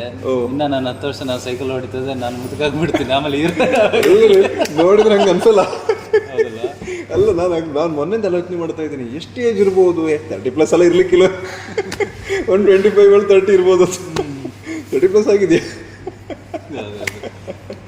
ಅಂದರೆ ಎಲ್ಲರೂ ಏಜ್ ಎಷ್ಟಿರ್ಬೋದು ಅಂತ ಕೇಳಿದಾಗ ನಾನು ಫಸ್ಟ್ ಕ್ವಶನ್ ಕೇಳೋದು, ನೀವು ಹೇಳಿ ನೋಡೋಣ ಎಷ್ಟಿರ್ಬೋದು. ಓಕೆ. ಅಂದರೆ ನಮಗೆ ಖುಷಿ ಆಗುತ್ತೆ, ಕಡಿಮೆ ಹೇಳಿದ್ರೆ ಖುಷಿ ಆಗುತ್ತೆ, ಜಾಸ್ತಿ ಹೇಳಿದ್ರೆ ಹೇಳಲ್ಲ ಅಂತೇಳಿ ಕಾನ್ಫಿಡೆನ್ಸ್. ಒಂದು 4-5 ವರ್ಷ ಕಡಿಮೆ ಹೇಳ್ತಾರೆ. ಓಕೆ. ಅಲ್ಲ, ನೋಡ್ಲಿಕ್ಕೆ ಹಂಗಿದ್ರು, ಫಿಟ್ ಆಗಿದ್ದೀರಿ, ಕಡೆ ಬಾಡಿ ಏನು ಹೀರೋಗೆ ಹೆಂಗೆ ಮುಕ್ಕಟ್ಟು ಮಸ್ದೆ ಇರ್ಬೇಕು ಹಂಗಿದೆ. ಹಂಗೆ ನೋಡಿ ಯಾರು ತುಂಬ ಜಾಸ್ತಿ 35-40 ಫೀಲ್ ಮಾಡಲ್ಲ. ಅಲ್ಲ, ಕೆಲವ್ದು ಇನ್ನೇನು ಗೊತ್ತಾ, ಆಫ್ಟರ್ 30 ಪೂರ ಯಶಸ್ ಬರ್ಲಿಕ್ಕೆ ಸ್ಟಾರ್ಟ್ ಆಗುತ್ತೆ ಅಂತ. ಈ ಟೈಮ್ ಇದೆಯಲ್ಲ 32, 34, 35 ಈ ಮೂಮೆಂಟಲ್ಲೇ ಯಶಸ್ ಬರ್ಲಿಕ್ಕೆ ಸ್ಟಾರ್ಟ್ ಆಗುತ್ತೆ. ಮತ್ತೊಂದು ಸ್ಟ್ರಗಲಿಂಗ್ ಟೈಮ್ ಅಂತ ಇರುತ್ತಲ್ಲ, 25-30 ವರ್ಷ ಕಾಲೇಜಿಂದ ಹೊರಗಡೆ ಬರಬೇಕಾದ್ರೆ 20+ ಆಗಿರುತ್ತೆ. ಅಲ್ಲಿಂದ ಜೀವನ ಏನೋ ಕಟ್ಕೊಳ್ಲಿಕ್ಕೆ 3-4 ವರ್ಷ ಬೇಕು, ಏನು ಅಂತ ಅರ್ಥ ಮಾಡ್ಕೊಳ್ಲಿಕ್ಕೆ. ಅದ್ರ ಮಧ್ಯೆ ಜಾಬ್ ಹುಡ್ಕೋದು, ಏನು ಎತ್ತ ಹೇಗೆ ಅದೆಲ್ಲವೂ ಬೇಕು, 1 4-5 ವರ್ಷ. ಕಡೆ ನೀವು ಸಿನಿಮಾ ಇದಕ್ಕೆ ಬಂದಿದ್ದೀರಿ. ಹೇಗೆ ನೀವು ಅಂದರೆ ಆ್ಯಕ್ಟಿಂಗ್ ಎಲ್ಲ ಕಲ್ತಿದ್ದೀಯಲ್ಲ, ಸಿನಿಮಾ ಇದಕ್ಕೆ ಕೋರ್ಸಿಗೆ ಹೋಗಿನ ಅಥವಾ ನೋಡಿ ಹೇಗೆ? ಅಂದರೆ ಕೋರ್ಸಿಗೆ ಹೋಗಿದ್ದೆ ನಾನು. ಹೌದಾ? ಇವರು ಸುಂದರ್ ವೀಣಾ ಅಂತ ಆರ್ಟಿಸ್ಟ್ ಇದ್ದಾರೆ, ವೀಣಾ ಸುಂದರ್ ವೀಣಾ ಅಂತ. ಓಕೆ. ಅವರು ಸುಂದರ್ ಸರ್ ಬಂದು ನನಗೆ ಪರ್ಸ್ನಲ್ ಆಗಿ ಟ್ರೈನಿಂಗ್ ಎಲ್ಲ ಕೊಟ್ಟಿದ್ದಾರೆ ಸ್ಟಾರ್ಟಿಂಗಲ್ಲಿ, 1970 ಸ್ಟಾರ್ಟಿಂಗಲ್ಲೆಲ್ಲ. ಓಕೆ. ಸೊ ಅದ್ರ ನಂತರ ಈ ಸಿನಿಮಾಗೆ ಜಾಸ್ತಿ ನಾವು ರಿಹರ್ಸಲ್ಗಳು ಮಾಡಿದ್ವಿ. ಸೊ 1 ಮಂತ್ 1.5 ಮಂತ್ ಒಂದು ಪ್ರಾಕ್ಟೀಸ್ ಎಲ್ಲ ಇತ್ತು. ಸೊ ಮಾಡಿಕೊಂಡು ಆಮೇಲೆ ಓಕೆ ಅಂದಮೇಲೆ ನೆಕ್ಸ್ಟ್ ಶೂಟ್ಗೆ ಹೋಗಿರೋದು. ಸೊ ಆ ಪ್ರಾಕ್ಟೀಸ್ ತುಂಬ ಇಂಪಾರ್ಟೆಂಟ್ ಆಗುತ್ತೆ. ನಮ್ಮ ವೇ ಆಫ್ ಆ್ಯಕ್ಟಿಂಗ್ ಒಂದಿರುತ್ತೆ, ಬಟ್ ಡೈರೆಕ್ಟ್ ಎಕ್ಸ್ಪೆಕ್ಟ್ ಮಾಡೋದು ಒಂಥರ ಇರುತ್ತೆ. ಸೊ ಅಲ್ಲಿ ನಾವು ಶೂಟಲ್ಲಿ ಹೋದಾಗ ಆ ಟೈಮಲ್ಲಿ ನಾವು ಪ್ರಾಕ್ಟೀಸ್ ಮಾಡ್ತಾ ಕೂತ್ಕೊಂಡ್ರೆ, ಚೇಂಜಸ್ ಮಾಡ್ತಾ ಕೂತ್ಕೊಂಡ್ರೆ ಅದು ಆಮೇಲೆ ಹೋಗ್ತಾ ಬಜೆಟ್. ಅಲ್ಲ, ನಾನು ಇತ್ತೀಚೆಗೆ ಕೇಳದಂಗೆ ದೊಡ್ಡ ಮಟ್ಟ ಸಿನಿಮಾಗಳು ಈಗ ರಿಹರ್ಸಲ್ಲಿಗೆ ಹೋಗೋದು ತುಂಬ ಕಡಿಮೆ ಅಂತ ನಾನು ಕೇಳಿದ್ದೆ. ಬಟ್ ನೀವು ರಿಹರ್ಸಲ್ ಮಾಡಿ ಬಂದಿದ್ದೀರಿ ಅಂದರೆ ಒಂದು ಒಳ್ಳೆ ಕಂಟೆಂಟ್ ಕೊಡಬೇಕು ಅನ್ನೋ ಒಂದು ಮನದ ಆಸೆ ಇದೆ, ಅಥವಾ ಒಂದೊಂದು ಸಿನಿಮಾವನ್ನು ಒಂದು ಕಾಳಜಿ ಇರ್ಬೋದು. ಅಟ್ ದ ಸೇಮ್ ಈಗ ಸಿನಿಮಾದ ಡೈರೆಕ್ಟರ್ ವಿಷಯಕ್ಕೆ ಬಂದರೆ, ಮುಂಚೆ ಸಿನಿಮಾ ಮಾಡಿದ್ದಾರೆ ಅಥವಾ ಇವ್ರು ಹೇಗೆ ಇಡೀ ಟೀಮೇ ಹೊಸ ಟೀಮ್ ಆಯಿತು ಅಥವಾ ಹಿಂದೆ ಬೇರೆ ಟೀಮ್ನಲ್ಲಿ ವರ್ಕ್ ಮಾಡಿದ್ದಾರೆ, ಎಲ್ಲ ಪರಿಚಯ ಮಾಡೋದು ಸಿನಿಮಾದಲ್ಲಿ? ಅಂದರೆ ನಮ್ಮ ಡೈರೆಕ್ಟರ್ಸ್ ಬಂದು ಚೇತನ್ ಚಂದ್ರಶೇಖರ್ ಶೆಟ್ಟಿ ಅಂತ. ಓಕೆ. ಅವರು ಮೂಲತಃ ಕಾರ್ಕಳದವರು, ಬಟ್ ಅವರು ಸ್ಯಾಟರ್ಡೇನ ತೀರ್ಥಹಳ್ಳಿ. ಸೊ ಅವ್ರಿಗೂ ಈ ಸಿನಿಮಾ ಅಂದರೆ ಒಂಥರ ನಾನು ಹೆಂಗೆ ಕ್ರೇಜಲ್ಲಿದ್ದೀನೋ ಅವ್ರಿಗೂ ಆ ಸಿನಿಮಾ ಕ್ರೇಜ್ ತುಂಬ. ಒಂದು ಹೈಸ್ಕೂಲ್ PUC ಡೇಸಲ್ಲೇ ಕಾಲೇಜ್ ಬಿಟ್ಟು ಬಂದು ಸಿನಿಮಾದಲ್ಲಿ ಕೆಲಸ ಮಾಡೋಕ್ಕೆ ಶುರು ಮಾಡಿದ್ದಾರೆ. ಓಕೆ. ಸೊ ಅವರಿಗೆ ಒಂದು ಆಗಿದೆ 30+ ಆಗಿದೆ, 32 ಏನೋ ಆಗಿದೆ. ಆಲ್ಮೋಸ್ಟ್ ಒಂದು 12 ಇಯರ್ಸ್ ಮೇಲೇ ಇಂಡಸ್ಟ್ರಿ ಕೆಲಸ ಮಾಡ್ತಾರೆ. ಸೊ ಎಲ್ಲ ಜಾಸ್ತಿ ಅಸಿಸ್ಟೆಂಟ್ ಡೈರೆಕ್ಟರ್ ಆಗಿ, ಕೋ ಡೈರೆಕ್ಟರ್ ಆಗಿ, ಒಂದಷ್ಟು ಕ್ಯಾಮ್ರಾಮನ್ ಆಗಿನೂ ವರ್ಕ್ ಮಾಡಿದ್ದಾರೆ. ಸೊ ಒಂದೊಳ್ಳೆ ನಾಲೆಜ್ ಇರೋ ವ್ಯಕ್ತಿ. ಆಮೇಲೆ ಕತೆಗಳನ್ನ ತುಂಬ ಚೆನ್ನಾಗಿ ಬರೀತಾರೆ. ಸೊ ತುಂಬ ಕತೆಗಳು ಬರೆದು ಇಟ್ಟಿದ್ದಾರೆ. ಅವರೊಂದು ರೂಮಲ್ಲಿ ಮನೇಲಿ ನೋಡಿ ಕಬಾರ್ಡ್ ಫುಲ್ ತುಂಬಿಸಿಟ್ಟಿದ್ದಾರೆ. ಸೊ ಅವ್ರು ಬರೆದಿರೋ ಕಬಾರ್ಡಲ್ಲಿರೋ ಒಂದು ಕತೆ ನಾವು ಚೂಸ್ ಮಾಡಿ ಇದು ಮಾಡಿರೋದು ಸಂಭಾವನೆಗೆ ಅಂತೇಳಿ. ಅಲ್ಲ, ಅಷ್ಟು ಕತೆ ಓದಬೇಕಲ್ಲ ಮತ್ತೆ. ನನಗೆ ಒಂದು 10+ ಕತೆಗಳು ಹೇಳಿದ್ರು. ಅದರಲ್ಲಿ ಇಷ್ಟ ಆಗಿದ್ದ ಕತೆ ಇದು ನನಗೆ. ಏನಕ್ಕಂದರೆ ಈ ಕತೆ ಚೂಸ್ ಮಾಡೋಕ್ಕೂ ರೀಸನ್ ಏನಂದರೆ, ಒಂದು ಎಲ್ಲ ಥರದ ಎಲಿಮೆಂಟ್ ಇರಬೇಕು ಅನ್ನೋದು, ಆಮೇಲೆ ಒಂದು ಕನೆಕ್ಟಿವಿಟಿ ಇರಬೇಕು. ಅಂದರೆ ಇವಾಗ ಬರ್ತಾ ಒಂದು ಫ್ಯಾಮಿಲಿ ಆಡಿಯನ್ಸ್ ಕೂತ್ಕೊಂಡು ನೋಡ್ತಾರೆ, ಒಂದು ಸಿನಿಮಾಗಳು ಬರ್ತಾ ಇಲ್ಲ ಅನ್ನೋದೊಂದು. ಸೊ ಎಲ್ಲ ವಿಷಯಗಳನ್ನ ತಲೆಯಲ್ಲಿ ಇಟ್ಕೊಂಡು ಇದ್ರದ್ದೊಂದು ಕಥೆನ. ಇಲ್ಲ, ನೀವು ಹೇಳ್ದಂಗೆ ನನಗೂ ಸಿನಿಮಾ ನೋಡಿದಾಗ ನೀವು ಬಿಫೋರ್ ರಿಲೀಸನ್ ಹೇಳಿದ್ರಿ ನನ್ನ ಹತ್ರ ಎಲ್ಲ ಎಲಿಮೆಂಟ್ ಇದೆ ಸರ್ ಇದರಲ್ಲಿ. ಎಲ್ಲ ಥರದ್ದು ನಿಮಗೆ ಒಂದು ಫ್ಯಾಮಿಲಿ ಸೆಂಟಿಮೆಂಟ್ ಸಿಗುತ್ತೆ, ಒಂದು ಲವ್ ಸ್ಟೋರಿ ಇದೆ, ಜೊತೆಗೆ ಒಂದು ಸಸ್ಪೆನ್ಸ್ ಇದೆ. ಅಂದರೆ ಒಂದು ಹಳ್ಳಿ ಸೊಗಡಿನ ಒಂದು ಭಾಷೆ ಆಗಲಿ ಅಥವಾ ಹಳ್ಳಿ ಸೊಗಡಿನ ಸಂಸ್ಕೃತಿಯ ಬಗ್ಗೆ ಕಟ್ಟಿಕೊಟ್ಟಿದ್ದೀವಿ. ಒಂದು ಸಿನಿಮಾ ನೋಡಿದಾಗ ನಂಗೆ ಫೀಲ್ ಆಯ್ತು ಅದು ಒಂದು ಹಳ್ಳಿ ಸೊಗಡು, ಮಂಡ್ಯದ ಒಂದು ಹಳ್ಳಿಯ ಬಗ್ಗೆ ಕಥೆಗಳನ್ನ ತಗೊಂಡಿದ್ದೀರಿ. ಅಟ್ ದ ಸೇಮ್ ಒಂದು ಪ್ರೀತಿ ಪ್ರೇಮದ ಕಥೆ ಇದೆ, ಒಂದು ಮದರ್ ಸೆಂಟಿಮೆಂಟ್ ಇದೆ, ಕೊನೆಗೊಂದು ಎಕ್ಸ್ಪೆಕ್ಟ್ ಮಾಡದೇ ಇರೋ ರೀತಿಯಲ್ಲಿ ಒಂದು ಸಸ್ಪೆನ್ಸ್ ಇದೆ. ಜೊತೆಗೆ ಫೈಟನ್ನು ಇಷ್ಟಪಡುವಂಥವ್ರಿಗೆ ಒಂದು ಮಾಸನ್ನು ಹೇಳೋದಂಗೆ ನನಗೆ ಇಷ್ಟ ಆಗಿದ್ದದು. ಒಂದು ರಗಡ್ಡು ಲುಕ್ಕಲ್ಲಿ ಒಂದು ಲುಕ್ ಕೊಡ್ತೀವಿ ನೀವು, ಒಂದು ಮಾಸ್ ಲುಕ್ಕಲ್ಲಿ, ಆ್ಯಂಗ್ ಲುಕ್ಕಲ್ಲಿ ಸೀನ್ಗಳು, ಒಂದು ಈ ಎಲ್ಲ ಥರದ ಎಲಿಮೆಂಟ್ಗಳು ನೀವು ಸಿನಿಮಾದಲ್ಲಿ ನೋಡ್ಲಿಕ್ಕೆ ಸಿಗುತ್ತೆ. ಅದನ್ನೇ ಆರಂಭದಿಂದ ತಲೆಯಲ್ಲಿ ಇಟ್ಕೊಂಡಿದ್ದೀನಿ ನಾನು. ಇದೇ ಎಲ್ಲ ಈ ಕುಟುಂಬ ಸಮೇತರಾಗಿ ನೋಡುವಂಥದ್ದು ಒಂದು ಸಿನಿಮಾ ಆಗಬೇಕು, ಓವರಾಲ್ ಇರುವ ಎಲ್ಲ ಪ್ಯಾಕೇಜ್ಗಳು ಇರುವಂಗೆ ಅದೊಂದು ತಲೆಯಲ್ಲಿತ್ತು. ಅದಕ್ಕೋಸ್ಕರ ಈ ಕಾನ್ಸೆಪ್ಟ್ ಅಂದರೆ ಅವರು ಹೇಳಿರೋ ಕಥೆಗಳಲ್ಲಿ ಒಂದು ಲವ್ ಸ್ಟೋರಿನ ಹೇಳಿದ್ರು, ಆಮೇಲೆ ಬರೀ ಸಸ್ಪೆನ್ಸ್ ಇರೋ ಕಥೆಗಳು ಹೇಳಿದ್ರು, ಆಮೇಲೆ ಒಂದು ಹಾರರ್ ಸ್ಟೋರಿಗಳನ್ನ ಹೇಳಿದ್ರು. ಇಲ್ಲ ಇದೆಲ್ಲ ಬೇಡ, ಎಲ್ಲ ಬೇಡ, ಓವರಾಲ್ ಒಂದು ಪ್ಯಾಕೇಜ್ ಥರ ಇರಬೇಕು ಅಂತಲೇ. ಅಲ್ಲ, ಈಗ ನಿಮ್ಮ ಸಿನಿಮಾ ಮಾಡಿದ್ದು ಓಕೆ, ಓವರಾಲ್ ಒಂದು ಆಡಿಯನ್ಸ್ ಹೆಂಗೆ ಕನೆಕ್ಟ್ ಆಗಬೇಕು ಅನ್ನೋದು ಇರುತ್ತೆ. ನಿಮಗೆ ಪರ್ಸ್ನಲ್ ಯಾವ ಥರ ಸಿನಿಮಾ ಇಷ್ಟ? ಈಗ ಮಾಸ್ ಸಿನಿಮಾನೋ ಅಥವಾ ಇಲ್ಲ ಒಂದು ಸಸ್ಪೆನ್ಸ್ ಫುಲ್ ಕಂಪ್ಲೀಟ್ಲಿ ಒಂದು ಸಸ್ಪೆನ್ಸ್ ಕ್ರೈಮ್ ಥ್ರಿಲ್ಲರ್ ಈ ಥರ ಸಿನಿಮಾಗಳು, ಇಲ್ಲ ಈ ಕಾಂತಾರ ಸಿನಿಮಾದ ರೀತಿಯಲ್ಲಿ ಒಂದು ರೀಜನಲ್ ಕಥೆಗಳನ್ನು ಇಟ್ಕೊಂಡು ಒಂದು ಸಿನಿಮಾ ಮಾಡೋದು? ನಿಮ್ಗೆ ಪರ್ಸ್ನಲ್ ಏನು ಇಷ್ಟ ಇದೆ? ಯಾವ ಥರ ಪರ್ಸ್ನಲ್ ನನಗೆ ಇಷ್ಟ ಆಗೋದು ಸಸ್ಪೆನ್ಸ್ ಕ್ರೈಮ್ ಥ್ರಿಲ್ಲರ್, ಯಾಕಂದರೆ ಎಂಡ್ ತನಕ ಕೂರಿಸಿರುತ್ತೆ ಅಂತ. ಸೊ ಆ ಕ್ಯೂರಿಯಾಸಿಟಿಲಿ ನೋಡ್ತಾ ಹೋಗ್ತೀವಿ ಸಿನಿಮಾನ. ಬಟ್ ಅದಲ್ದೇ ಓವರಾಲ್ ಇರೋ ಸಬ್ಜೆಕ್ಟ್ಗಳು, ಮೇನ್ ಕಂಟೆಂಟ್ ನಾನು ಇಷ್ಟಪಡ್ತೀನಿ. ಕಂಟೆಂಟ್ ಇರೋ ಸಿನಿಮಾಗಳು ಇಷ್ಟ ಆಗುತ್ತೆ ನನಗೆ. ಏನಕ್ಕಂದರೆ ಬರೀ ಕಮರ್ಷಿಯಲ್ ಅಂತ ಹೋದ್ರೆ ಅದರಲ್ಲಿ ಏನು ವಿಷಯಗಳಿರಲ್ಲ, ಯಾವುದೋ ಒಂದು ಲೈನ್ ಇಟ್ಕೊಂಡು ಮಾಡಿಬಿಡ್ತಾರೆ. ಕಂಟೆಂಟ್ ಅಂತ ಹೋದಾಗ ಅದ್ರಲ್ಲಿ ತುಂಬ ವಿಷಯಗಳು ಬರುತ್ತೆ. ಸೊ ಅದ್ರ ಮೇಲೆ ಒತ್ತು ಕೊಡ್ತಾರೆ. ಬರೀ ಹೀರೋನೇ ತೋರಿಸ್ಬಿಡಲ್ಲ ಅಥವಾ ಬರೀ ವಿಲನ್ನೇ ತೋರಿಸ್ಬಿಡಲ್ಲ. ಕಂಟೆಂಟ್ಗೆ ಇಂಪಾರ್ಟೆಂಟ್ ಕೊಟ್ಟಾಗ ಸಿನಿಮಾ ಚೆನ್ನಾಗಿರುತ್ತೆ. ಅಲ್ಲ, ಅದರಲ್ಲಿ ಹಾಗೆ ನೀವು ಕಂಟೆಂಟ್, ನನಗೆ ಒಂದು ಮಾತು ನೆನಪಾಯಿತು. ನಾನು ಭಾಳಷ್ಟು ರಿವ್ಯೂ ನೋಡಿದಾಗ ಕೆಲವರು ನಿಮ್ಮ ಜೊತೆ ಆ್ಯಕ್ಟ್ ಮಾಡಿರುವಂಥ ಲಾಯರ್ ಪಾರ್ಟ್ ಬಗ್ಗೆನೂ ಕೂಡ ಒಂದು ಒಳ್ಳೆ ಒಪಿನಿಯನ್ಗಳನ್ನ ಕೊಡ್ತಾ ಇದ್ರು. ಅವ್ರು ಹೆಂಗೆ, ಅವ್ರ ಪರಿಚಯ ಅವ್ರು ಮಾಡ್ಕೊಡೋದಾದ್ರೆ? ಅವ್ರು ಆ್ಯಕ್ಚುಲಿ ತಮಿಳ್ ಆರ್ಟಿಸ್ಟ್ ಅವರು. ಅವರು ಪ್ರಾಪರ್ ಬಂದು ಬಾಂಬೆ, ಬಟ್ ಅವರು ಕಾಲಿಟ್ಟಿದ್ದು ತಮಿಳ್ ಇಂಡಸ್ಟ್ರಿ. ಅಲ್ಲ ಆಲ್ರೆಡಿ ಈಗ ಸಿನಿಮಾಗಳನ್ನು ಮಾಡಿದಾರ? ಒಂದು 20+ ಸಿನಿಮಾಸ್ ಇದೆ ತಮಿಳಲ್ಲಿ. ಅವ್ರನ್ನ ಇಲ್ಲಿ ಕರ್ಕೊಂಡು ಬಂದು ಪ್ಲಾನ್ ಆಗಿತ್ತು. ಅವ್ರಿಗೆ ಅಂದರೆ ನಮ್ಮ ಡೈರೆಕ್ಟ್ರಿಗೆ ಪರಿಚಯ ಅವರು. ಸೊ ಅವರೊಂದು ಇಮೇಲ್ ಅಂತ ಒಂದು ಸಿನಿಮಾ ಮಾಡಿದ್ರು ರಾಗಿಣಿ ದ್ವಿವೇದಿ ಜೊತೆ. ಓಕೆ. ಲಾಸ್ಟ್ ಫೆಬ್ರವರಿಯಲ್ಲಿ ರಿಲೀಸ್ ಆಯಿತು. ಸೊ ಅದರಲ್ಲಿ ಅವರು ಹೀರೋ ಆಗಿದ್ರು. ಕನ್ನಡದಲ್ಲಿ ಮೊದಲನೇ ಸಿನಿಮಾ ಅದು ಶೂಟ್ ಆಗಿರೋದು ತಮಿಳಲ್ಲಿ ಜಾಸ್ತಿ, ಬಟ್ ಕನ್ನಡದಲ್ಲೂ ರಿಲೀಸ್ ಆಗಿತ್ತು ಅದು. ಸೊ ರಾಗಿಣಿ ಅವರಿಗೆ ಅದರಲ್ಲಿ ಅವ್ರು ಹೀರೋ ಆಗಿದ್ರು. ಸೊ ಆ ಪ್ರೊಡ್ಯೂಸರ್ ಕಡೆಯಿಂದ ಇವ್ರು ನಮ್ಮ ಡೈರೆಕ್ಟ್ರಿಗೆ ಪರಿಚಯದಿಂದ, ಅಂದರೆ ಆ ಕ್ಯಾರೆಕ್ಟ್ರಿಗೆ ಒಂದಷ್ಟು ಜನನ ನಾವು ಕೇಳಿದ್ವಿ ಇಲ್ಲಿ ಕನ್ನಡದಲ್ಲಿ. ತುಂಬ ಜನ ರಿಜೆಕ್ಟ್ ಮಾಡಿದ್ರು ಆ ಕ್ಯಾರೆಕ್ಟ್ರನ್ನ. ಏನಕ್ಕೆ ರಿಜೆಕ್ಟ್ ಮಾಡೋದು ಅಂದರೆ ಬಿಕ್ಕಳಿಸ್ಕೊಂಡು ಮಾತಾಡೋದು. ಒಬ್ಬ ಆರ್ಟಿಸ್ಟ್ ಅಂತೂ ಸ್ವಲ್ಪ ಅವರು ಮಾತಲ್ಲಿ ಸ್ವಲ್ಪ ಪ್ರಾಬ್ಲಮ್ ಇರೋದ್ರಿಂದ ಅವ್ರಿಗೆ ನಾವು ಕೇಳಿದಾಗ, ಇಲ್ಲ ನಂದು ಆಲ್ರೆಡಿ ಮಾತಾಡಬೇಕಂದ್ರೆ ಪ್ರಾಬ್ಲಮ್ ಇದೆ, ನಾನು ಬಿಕ್ಕಳಿಸ್ಕೊಂಡು ಮಾತಾಡ್ಬಿಟ್ರೆ ಆಮೇಲೆ ಅದಕ್ಕೆ ಜನ ಫಿಕ್ಸ್ ಆಗಿಬಿಡುತ್ತೆ. ಸೊ ಕ್ಯಾರೆಕ್ಟರ್ ಏನು ಸ್ಟ್ರೆಂತ್ ಇದೆ ಅದು ನೋಡ್ತಾ ಇಲ್ಲ, ಪರ್ಸನಲ್ ಆಗಿ ನೋಡೋದು ಜಾಸ್ತಿ ಆಗುತ್ತೆ. ಅಲ್ಲ, ರಿಯಲಿ ಅದೊಂದು ಚಾಲೆಂಜಿಂಗ್ ಕ್ಯಾರೆಕ್ಟರ್, ಭಾಳ ಖುಷಿ ಆಗುತ್ತೆ ನೋಡಿದಾಗ. ಚಾಲೆಂಜಿಂಗ್ ಕ್ಯಾರೆಕ್ಟರ್, ಯಾಕಂದರೆ ಆ ಕೋರ್ಟ್ನಲ್ಲಿ ವಾದ ಮಾಡುವಂಥ ಸೀನ್ಗಳೆಲ್ಲ ಬಂದಾಗ ಇಡೀ ಸೀನ್ನ ನಂಗೆ ಇದು ಹೆಂಗೆ ಕ್ಯಾರಿ ಮಾಡ್ತಾರೆ ಅನ್ನೋದು ಭಾಳ ಇದಿತ್ತು. ಎಷ್ಟು ಚೆನ್ನಾಗಿ ತೊಗೊಂಡು ಹೋದ್ರಲ್ಲ, ಹೆಂಗಿದು ಅಷ್ಟು ಬಿಟ್ಕೊಂಡು ಇದು ನಮಗೆ ಹೆಂಗಂದರೆ ಕೆಲವೊಮ್ಮೆ ನೋಡುವಾಗ ಆಡಿಯನ್ಸಿಗೆ ಇರಿಟೇಷನ್ ಅನ್ಸ್ಬಿಡುತ್ತದೆ, ತುಂಬ ಇದಾಗ್ಬಿಟ್ಟು. ಬಟ್ ಎಲ್ಲೋ ಹಂಗೆ ಫೀಲ್ ಕೊಡೋದೆ, ಅದನ್ನ ಆ ರೀತಿ ಕ್ಯಾರಿ ಮಾಡ್ಕೊಂಡು ಹೋದ್ರು. ಅದು ಬಹುಶಃ ಆಡಿಯನ್ಸ್ಗೂ ಚೆನ್ನಾಗಿದೆ ಕನೆಕ್ಟ್ ಆಗಿರಲಿಕ್ಕೆ. ಎಲ್ಲರಿಗೂ ಅದು ಬಿಕ್ಕಳಿಸ್ಕೊಂಡು ಮಾತಾಡೋನು ಅದು ಹೆಂಗೆ ಕೇಸ್ಗಳನ್ನ ಗೆದ್ಬಿಡ್ತಾನೆ ಅನ್ನೋದು ಅವ್ರಿಗೊಂದು ಮೋಟಿವ್ ಅಲ್ಲ ಅದು. ಅಂದರೆ ಈ ಥರ ಹ್ಯಾಂಡಿಕ್ಯಾಪ್ ಇರೋರಿಗೆಲ್ಲ ಅದಕ್ಕೊಂದು ದೊಡ್ಡ ಮೋಟಿವೇಶನ್. ಹೌದು, ಚೆನ್ನಾಗಿ ನೋಡಿ. ಮಾತಾಡೋಕೆ ಬರ್ದಿರೋ ಲಾಯರ್ ಆಗ್ಬೋದು ಅಂತೇಳಿ. ಹೌದಲ್ಲ, ನನಗೆ ನಾವು ಆ್ಯಕ್ಚುಲಿ ನಮ್ಮ ಮಕ್ಕಳಿಗೆ ಪಾಠ ಮಾಡೋದು ನಾವು ಹೇಳ್ತೀವಿ, ಮ್ಯಾಕ್ಸ್ ಮುಲ್ಲರ್ನ ಒಂದು ಕತೆ ಹೇಳ್ತೀವಿ. ಜಗತ್ತಿನ ಭಾಳ ದೊಡ್ಡ ಬಿಕ್ಲ ಅಂತೆ ಅವನು. ಎಷ್ಟು ಬಿಕ್ಲ ಅಂತಂದರೆ ಕೊನೆ ಕನ್ನಡ ಹಿಡ್ಕೊಂಡು ಪ್ರಾಕ್ಟೀಸ್ ಮಾಡೋನು. ಕೊನೆಗೆ ಹೆಂಗಾದಂತಂದ್ರೆ ಅವನು ಜಗತ್ತಿನ ಬಹಳ ದೊಡ್ಡ ಮೋಟಿವೇಶನಲ್ ಸ್ಪೀಕರ್ ಅದ. ಅವನಷ್ಟು ದೊಡ್ಡ ಸ್ಪೀಕರ್ ಮತ್ತೊಬ್ಬ ಸಿಗ್ಲಿಕ್ಕಿಲ್ಲ, ಅಷ್ಟು ಸ್ಪೀಕರ್ ಅದ. ನಿಜವಾಗಿ ಸಿನಿಮಾ ನೋಡಿದ ಅಂಥವ್ರಿಗೊಂದು ಮೋಟಿವೇಶನ್ ಖಂಡಿತ ಆಗುತ್ತೆ. ಮತ್ತು ಹೀರೋಯಿನ್ ಭಾಳ ಅವರು ಕೂಡ ಚೆನ್ನಾಗಿ ಆ್ಯಕ್ಟ್ ಮಾಡಿದರು. ಈ ಒಂದು ಪ್ರಮೋದ್ ಶೆಟ್ಟಿ ಇದ್ದರು, ಅವ್ರನ್ನೆಲ್ಲ ಹೆಂಗೆ ಅಪ್ರೋಚ್ ಮಾಡಿದ್ರು ಆ್ಯಂಡ್ ಅವ್ರು ಹೆಂಗಿತ್ತು ನಿಮ್ಮ ಶೂಟಿಂಗ್ ಸೆಟ್ನಲ್ಲಿ ಅವ್ರ ಜೊತೆ ಟೈಮ್ ಕಳೆದಂಥ ಟೈಮಿಂಗ್ಸ್ ಹೆಂಗಿತ್ತು? ತುಂಬ ಜಾಲಿ ಮನುಷ್ಯರು ಅಥವಾ ವಿಲನ್ ಪಾರ್ಟಿಗಳನ್ನೆಲ್ಲ ಮಾಡ್ತಾರೆ, ಹಂಗೆ ರಗಡಿದ್ದೀರಾ, ಹೇಗೆ? ಅಂದರೆ ಅವ್ರನ್ನ ಸ್ಕ್ರೀನಲ್ಲಿ ನೋಡಿ ಎದುರುಗಡೆ ಹೋಗ್ಬೇಕಾದ್ರೆ ಫಸ್ಟ್ ಫೀಲ್ ಆಗೋದು ಹಂಗೆ, ರಗಡ್ ಇವರು ಇವ್ರ ಹತ್ರ ಮಾತಾಡೋದು ಹೆಂಗೆ, ಅವರ ವಾಯ್ಸ್ ಟೋನ್ ಹೆಂಗಿದೆ.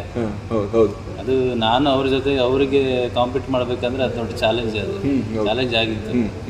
ಅದೇ ಫಸ್ಟಿಗೆ ಅವ್ರಿಗೆ ಸಿನಿಮಾ ಕತೆ ಹೇಳಿದಾಗ ಸರ್ ಒಪ್ಕೊಂಡಿದ್ದೆ, ಪ್ರಮೋದ್ ಸರ್ ಒಪ್ಕೊಂಡಿದ್ದೆ. ಬಟ್ ಅವ್ರ ಮ್ಯಾನೇಜರ್ ಒಪ್ಕೊಂಡಿರಲಿಲ್ಲ. ಏನಕ್ಕಂದರೆ ಪೇಮೆಂಟ್ ವಿಷಯದಲ್ಲಿ. ಅಂದರೆ ಅವರು ಜಾಸ್ತಿ ಎಕ್ಸ್ಪೆಕ್ಟ್ ಮಾಡ್ತಾರೆ. ಸೊ ಇವ್ರು ನಾವು ಸ್ವಲ್ಪ ಕಡಿಮೆಗೆ ಅಪ್ರೋಚ್ ಮಾಡ್ತಾ ಇದ್ವಿ. ಹಾಗಾಗಿ ಇಲ್ಲ ಸರ್ ಇದು ಕಡಿಮೆ ಕೇಳ್ತಾರೆ ಬೇಡ ಅಂತಲೇ ಅವ್ರ ಮ್ಯಾನೇಜರ್ ಕೂತ್ಕೊಂಡು. ಬಟ್ ಕತೆ ಕೇಳಿದವರು ಪ್ರಮೋದ್ ಸರ್ ಅಲ್ವಾ. ಸೊ ಇಲ್ಲ ನೀವು ಸುಮ್ಮನೆ ಇರೋ ಮಗ, ನಾನು ಕತೆ ಚೆನ್ನಾಗಿದೆ, ನಾವು ಹುಡುಗರೇನೋ ಮಾಡ್ತಾರೆ, ಅವ್ರು ನೋಡಿದ್ರೆ ಗೊತ್ತಾಗುತ್ತೆ, ಅವ್ರ ವೇ ಆಫ್ ಅಪ್ರೋಚಲ್ಲಿ ನಂಗೆ ಅರ್ಥ ಆಗ್ತದೆ, ಓಕೆ ಇರಲಿ ಡೇಟ್ಸ್ ಕೊಡು ಅಂತೇಳಿ ಹೇಳಿದ್ರು. ಅದು ಮಿನಿಮಮ್ ಡೇಟ್ಸಲ್ಲೇ ಒಂದು 3-4 ಡೇಸ್ ಅಷ್ಟೇ ಡೇಟ್ಸ್ ತೊಗೊಂಡು ಮಾಡಿ. ಓಕೆ ಸೊ ಅದರಲ್ಲಿ ಹಗಲು ರಾತ್ರಿ ಅಂತ ಬಟ್ ಅವರು ಡೇ ಅಂಡ್ ನೈಟ್ ಮಾಡ್ತದೆ ಅಂತ ಅವರೇನು ಕೋಪ ಮಾಡ್ಕೊಳ್ಳೋದು. ಶೂಟಿಂಗ್ ಮಾಡ್ತಾ ಇದ್ರಿ ಅಂತ ಆಗಿದ್ರಿ ನಾವು. ಸೊ ಒಂದು ಶೆಡ್ಯೂಲ್ ಬೆಳಗ್ಗೆ ಒಂದು 7 ಶುರು ಆದರೆ ನೈಟ್ ಆಗೋದು ಒಂದು 9 ತನಕ ಆಗೋದು, ಅಂದರೆ 1.5 ಆಗುತ್ತೆ ಅದು. ಸೊ ಲಾಸ್ಟ್ ಡೇ ಬಂದು ನಾವು ಬೆಳಗ್ಗೆ 5 ಗಂಟೆ ತನಕ ಮಾಡಿದ್ವಿ ಅವತ್ತು. ಸರ್ ಅದು ಮುಗಿಸ್ಲೇಬೇಕಿತ್ತು, ಮುಗಿಸಿ ಕಳಿಸ್ಬೇಕಿತ್ತು ಅವ್ರನ್ನ. ಅವರು ಕೋಪ ಮಾಡ್ಕೊಂಡು ಇಲ್ಲಿ ಹಿನ್ನೆಲೆ ಮಗ ಮಾಡೋವಾಗ ಇದನ್ನು ಮಾಡೋಗ ಅಂತಲೇ ಹೇಳ್ತಾ ಇದ್ರು. ಮೇಲ್ಗಡೆ ನೋಡಿದ್ರೆ ಏನು ರಗಡ್ ಈ ಥರ ಅನ್ಸಿದ್ರೆ, ಬಟ್ ಹಾರ್ಟ್ಲಿ ತುಂಬ ನಮ್ಮ ಪ್ರಮೋಷನ್ಗೆಲ್ಲ ತುಂಬ ಬಂದರು, ತುಂಬ ಇಂಟರ್ವ್ಯೂಗೆಲ್ಲ ಕೂತ್ಕೊಂಡು ಮಾತಾಡಿದ್ರು, ತುಂಬ ಹೆಲ್ಪ್ ಮಾಡಿದ್ದಾರೆ. ಅಲ್ಲ ಈಗ ಸಾಧಾರಣವಾಗಿ ದೊಡ್ಡ ದೊಡ್ಡ ಸ್ಟಾರ್ಗಳಂತ ಬಂದಾಗ ಅಥವಾ ಫೇಮಸ್ ಆ್ಯಕ್ಟರ್ಗಳು ಅವ್ರದ್ದು ಎಷ್ಟು ಶೂಟಿಂಗ್ ಸೀನ್ಸ್ಗಳಿದೆಯೋ ಅಷ್ಟಕ್ಕೆ ಎದ್ದು ಬಿಡ್ತಾರೆ, ಕಡೆಗೆ ಹೋಗ್ತಾರೆ. ಇವ್ರದ್ದು ಹೆಂಗಿತ್ತು ಹಂಗಿದ್ದ ಅಥವಾ ನಿಮ್ಮ ಇದ್ರ ಜೊತೆಯಲ್ಲಿ? ನಮ್ಮ ಅಂದರೆ ಅವ್ರ ಪೋರ್ಷನ್ ಬಂದಾಗ ಬರ್ತಾ ಇದ್ರು, ಬಟ್ ಅದ್ರ ಜೊತೆಗೆ ಏನೇನು ಅವ್ರ ಕಡೆಯಿಂದ ಆಗುತ್ತೆ ಇನ್ಪುಟ್ಸ್ ಎಲ್ಲ ಹೇಳ್ತಾ ಇದ್ರು. ಅದು ನಾನು ಅವ್ರ ಜೊತೆ ಆ್ಯಕ್ಟ್ ಮಾಡಬೇಕಾದ್ರೆ ನನಗೆ ಏನೇನಿದೆ ಸಜೆಷನ್ಸ್ ಎಲ್ಲ ಕೊಡ್ತಾ ಇದ್ರು. ಸೊ ಅವರು ಸೀನಿಯರ್ ಮೋಸ್ಟ್ ಆರ್ಟಿಸ್ಟ್, ಸೊ ಅವ್ರು ಕೊಟ್ಟ ಸಜೆಷನ್ಗಳೆಲ್ಲ ತುಂಬ ಹೆಲ್ಪ್ ಆಯಿತು. ಅಂದರೆ ಅವ್ರ ಹೈಟಿಗೆ ನಾನೊಂದು 5'10" ಇದ್ದೀನಿ, ಅವರು 6+ ಇದ್ದಾರೆ. ಅವ್ರ ಬಾಡಿ ಹೆಂಗಿದೆ 120+ kg ವೆಯ್ಟ್ ಇದ್ದಾರೆ, ವಾಯ್ಸು ಇನ್ನೂ ಅಷ್ಟು ಹೈ ಇದೆ. ಅವರು ಸ್ಕ್ರೀನ್ ಶೇರ್ ಮಾಡಿದಾಗ ಹೀರೋ ಆದಾಗ ಇನ್ನೂ ಸ್ವಲ್ಪ ವಾಯ್ಸ್ ಇರಬೇಕಲ್ಲ, ತೋರಿಸ್ಬೇಕು. ಅದು ಇಂಟರ್ವಲಲ್ಲೇ ಬರುತ್ತೆ ನಮ್ಗೆ ಅವ್ರ ಕ್ಲಾಶ್. ಆ ಕ್ಲಾಶಲ್ಲಿ ಕಾಂಪೀಟ್ ಮಾಡಬೇಕಾದ್ರೆ ಅದು ತುಂಬ ಅವರು ಕಾಲ್ ಪಟ್ಟು ಇಟ್ಕೊಂಡು ಜಗಳ ಆಡೋದು. ಬಟ್ ಚೆನ್ನಾಗಿತ್ತು, ಅಂದರೆ ಅವರು ಕೋಆಪ್ರೇಷನ್ ಇಂಪಾರ್ಟೆಂಟ್.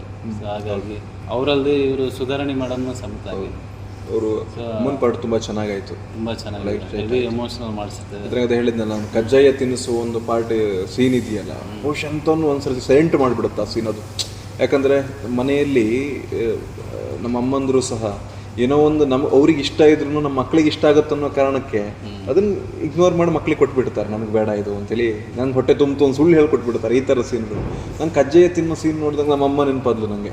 ಈ ಥರ ಸಾಕಷ್ಟು ಆಡಿಯನ್ಸಿಗೆ ಅವ್ರಿಗೆ ಕನೆಕ್ಟ್ ಆಗಿರುತ್ತದೆ, ತುಂಬ ಕನೆಕ್ಟ್ ಆಗಿರುತ್ತೆ. ಅದಕ್ಕೆ ಬಂದ ತಕ್ಷಣ ನಿಮ್ಗೆ ಹೇಳಿದ್ದು ನಾನು, ಇಲ್ಲ ಕರೆಂಟ್ ಒಂದು ಅಮ್ಮನ ಸೀನ್ ಸ್ಟಾರ್ಟಿಂಗ್ ಮಾಡಿದ್ರಲ್ಲ ಭಾಳ ಚೆನ್ನಾಗಿ ಕನೆಕ್ಟ್ ಆಯ್ತು ನನಗೆ ಅಂತ ಹೇಳಿದ್ದು. ಅದಕ್ಕೆ ಆ ಥರ ಹೇಳಿದಾರೆ, ಅದು ಕಜ್ಜಾಯ ಸೀನ ಹೇಳಿದಾರೆ?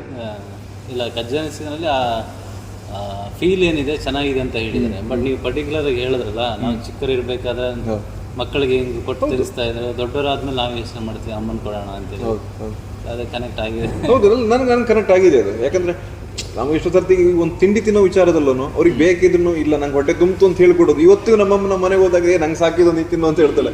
ಬಟ್ ನಮ್ಗೆ ಅರ್ಥ ಆಗುತ್ತೆ, ಈಗ ಚಿಕ್ಕವರಿದ್ದಾಗ ನಮ್ಗೆ ಅರ್ಥ ಆಗಲಿಲ್ಲ, ಈಗ ಅರ್ಥ ಆಗುತ್ತೆ. ಇಲ್ಲ ಇವ್ರಿಗೆ ಬೇಕಿದ್ದು ಮನಸ್ಸಲ್ಲಿ ಕಟ್ಕೊಂಡು ಮಕ್ಕಳಿಗೋಸ್ಕರ ಕೊಡ್ತಾರೆ. ನಂಗೆ ಕಜ್ಜಾಯ ತಿನ್ನೋದು ಅದೇ ಫೀಲ್ ಆಯಿತು, ಕನೆಕ್ಟ್ ಆಯ್ತಿದ್ದು, ಆಡಿಯನ್ಸಿಗೆ ಚೆನ್ನಾಗಿ ಕನೆಕ್ಟ್ ಆಗಿರ್ಬೋದು ಅಂತ ನನಗನ್ನಿಸ್ತು. ಮತ್ತು ಹೀರೋಯಿನ್ ಬಗ್ಗೆ ಹೇಳೋದಾದ್ರೆ, ಹೀರೋಯಿನ್ ಪ್ಲಸ್ ನಿಮ್ಮ ತಂಗಿ ಆ್ಯಕ್ಟ್ ಮಾಡಿರೋ ಒಬ್ಬರು ಇವನು ಚೆನ್ನಾಗಿ ಮಾಡಿದೆ. ಯಾಕಂದ್ರೆ ಮೇನ್ ಸ್ಕ್ರೀನ್ ಅವರೇ ಶೇರ್ ಮಾಡ್ಕೊಂಡು ಹೆಂಗಿತ್ತು ಅವರು? ಅವರೆಲ್ಲ ಯಾವ ಎಲ್ಲಿನವರು, ಇಲ್ಲಿ ಕರ್ನಾಟಕದವ್ರೆ ಅಥವಾ ಹೊರಗಿನವ್ರು ಇದು ಮಾಡ್ಕೊಂಡಿದ್ರೆ ಹೇಗೆ? ಇವರು ಹೀರೋಯಿನ್ ಬಂದು ನಿಶಾ ರಾಜ್ಪೂತ್ ಅಂತ. ಓಕೆ. ಅವರು ಬಿಜಾಪುರದವರು. ಸೊ ಅವ್ರು ಕನ್ನಡ ಸ್ವಲ್ಪ ಬಿಜಾಪುರ ಕನ್ನಡ ಡಬ್ಬಿಂಗ್ ಬೇರೆ ಮಾಡಿರೋದು. ಓಕೆ. ಆಮೇಲೆ ಇವರು ತಂಗಿ ಪಾರ್ಟ್ ಮಾಡಿರೋರು ಮಧುರಾ ಗೌಡ ಅಂತೇಳಿ, ಅವರು ಕುಶಲ್ನಗರವರು. ಸೊ ಅವರು ಪಾರ್ಟ್ ಏನಿದೆ ತುಂಬ ಚೆನ್ನಾಗಿ ಬಂದಿದೆ. ಆ ಹೀರೋಯಿನ್ ಪಾರ್ಟಿನ ಫಸ್ಟ್ ಹಾಫಲ್ಲಿ ಪಾಸಿಟಿವ್ ಆಗಿದ್ದು, ಸೆಕೆಂಡ್ ಹಾಫಲ್ಲಿ ಫುಲ್ ಕಂಪ್ಲೀಟ್ ನೆಗೆಟಿವ್ ಆಗಿಬಿಡುತ್ತೆ. ಆ ತಂಗಿ ಪಾರ್ಟ್ ಅನ್ನೋದು ಅದು ನನಗೆ ಒಂದು ಸೆಕೆಂಡ್ ಹೀರೋಯಿನ್ ಥರನೇ ಇದ್ದಾರೆ. ಅವ್ರಿಗೆ ಪೇರ್ ಆಗಿ ಇವ್ರು ಲಾಯರ್ ಅವರು ಇರೋದು. ಸೊ ಸ್ಟಾರ್ಟಿಂಗಿಂದ ಎಂಡ್ ತನಕ ಅವರ ಕ್ಯಾರೆಕ್ಟರ್ ಹೆಂಗೆ ಕ್ಯಾರಿ ಆಗುತ್ತೆ, ಫ್ಯಾಮಿಲಿಗೋಸ್ಕರ ಅಣ್ಣನಿಗೋಸ್ಕರ ಹೆಂಗೆ ನಿಂತ್ಕೊತಾರೆ ಅವರು. ಸೊ ಒಂದು ಮುಖ್ಯ ಪಾತ್ರನೇ ಅವರು ಇಬ್ಬರು. ಮತ್ತು ನೀವು ಶಾರ್ಟ್ ಮೂವಿ ಮಾಡ್ತಿದ್ದ ಕಲಾವಿದರನ್ನ ಜೊತೆಗೆ ಕಾಮಿಡಿ ಕಿಲಾಡಿಯಲ್ಲಿದ್ದ ಒಂದಿಷ್ಟು ಮುಖಪರಿಚಯ ಇದ್ದ ಆಡಿಯನ್ಸಿಗೆಲ್ಲ ಮುಖಪರಿಚಯ ಇದ್ದವ್ರನ್ನೆಲ್ಲ ಕರ್ಕೊಂಡು ಬಂದಿದ್ದೀವಿ. ತುಂಬ ಆ್ಯಕ್ಟಿವ್ ಆಗೋರು ಭಾಳ ಚೆನ್ನಾಗಿ ಕೂಡ ಆ್ಯಕ್ಟ್ ಮಾಡಿದ್ದಾರೆ, ಖುಷಿ ಆಯಿತು. ಹೆಂಗಿತ್ತು ಅವ್ರದ್ದು ರೆಸ್ಪಾನ್ಸ್? ಇದು ಕೋಪರೇಷನ್ ಎಲ್ಲ ಶೂಟಿಂಗ್ ಟೈಮ್ನಲ್ಲಿ ಚೆನ್ನಾಗಿ ಮಾಡಿದರೆ? ಹೌದು, ಚೆನ್ನಾಗಿ ಮಾಡಿ. ಎವ್ರಿ ಸೀನಲ್ಲೂ ಅವರು ಇಂಪ್ರೂವೈಸ್ ಮಾಡ್ಕೊತಾ ಇದ್ರು. ನಾವು ಡೈಲಾಗ್ ಏನಿದೆ ಒಂದು ನಾರ್ಮಲಾಗಿ ಏನಿದೆ ಬರೆದಿರ್ತಾರೆ, ಬಟ್ ನಾವು ಯಾವಾಗಲೂ ಅವ್ರಿಗೆ ಬಿಡ್ತಾ ಇದ್ದೀವಿ. ಇದರಲ್ಲಿ ಹಿಂಗೆ ವಿಷಯ ಕಂಟೆಂಟ್ ಇರೋದು ಇಷ್ಟನೇ, ಬಟ್ ಇದರಲ್ಲಿ ಏನಿದೆ ಕಾಮಿಡಿ ವರ್ಕೌಟ್ ನೀವೇ ಮಾಡ್ಕೋಬೇಕಂತ. ಸೊ ಆವಾಗ ಒಂದಷ್ಟು ಕಾಮಿಡಿ ಡೈಲಾಗ್ಗಳು, ಮಂಡ್ಯ ಸ್ಟೈಲಲ್ಲಿ ಏನೇನು ಬೇಕಿತ್ತು ಅವನ್ನೆಲ್ಲ ಅವರಾಗಿ ತೊಗೊತಾ ಇದ್ರು. ಅವರಾಗಿ ತೊಗೊಂಡಿದ್ರು. ಒಂದು ಹಳ್ಳಿಲಿ ಒಂದು ಹೀರೋ ಜೊತೆ ಓಡಾಡೋ ಗ್ಯಾಂಗ್ ಅಂದರೆ ಅದು ಪರ್ಫೆಕ್ಟ್ ಗ್ಯಾಂಗ್ ಥರನೇ ಬಂದಿದೆ ಅದು.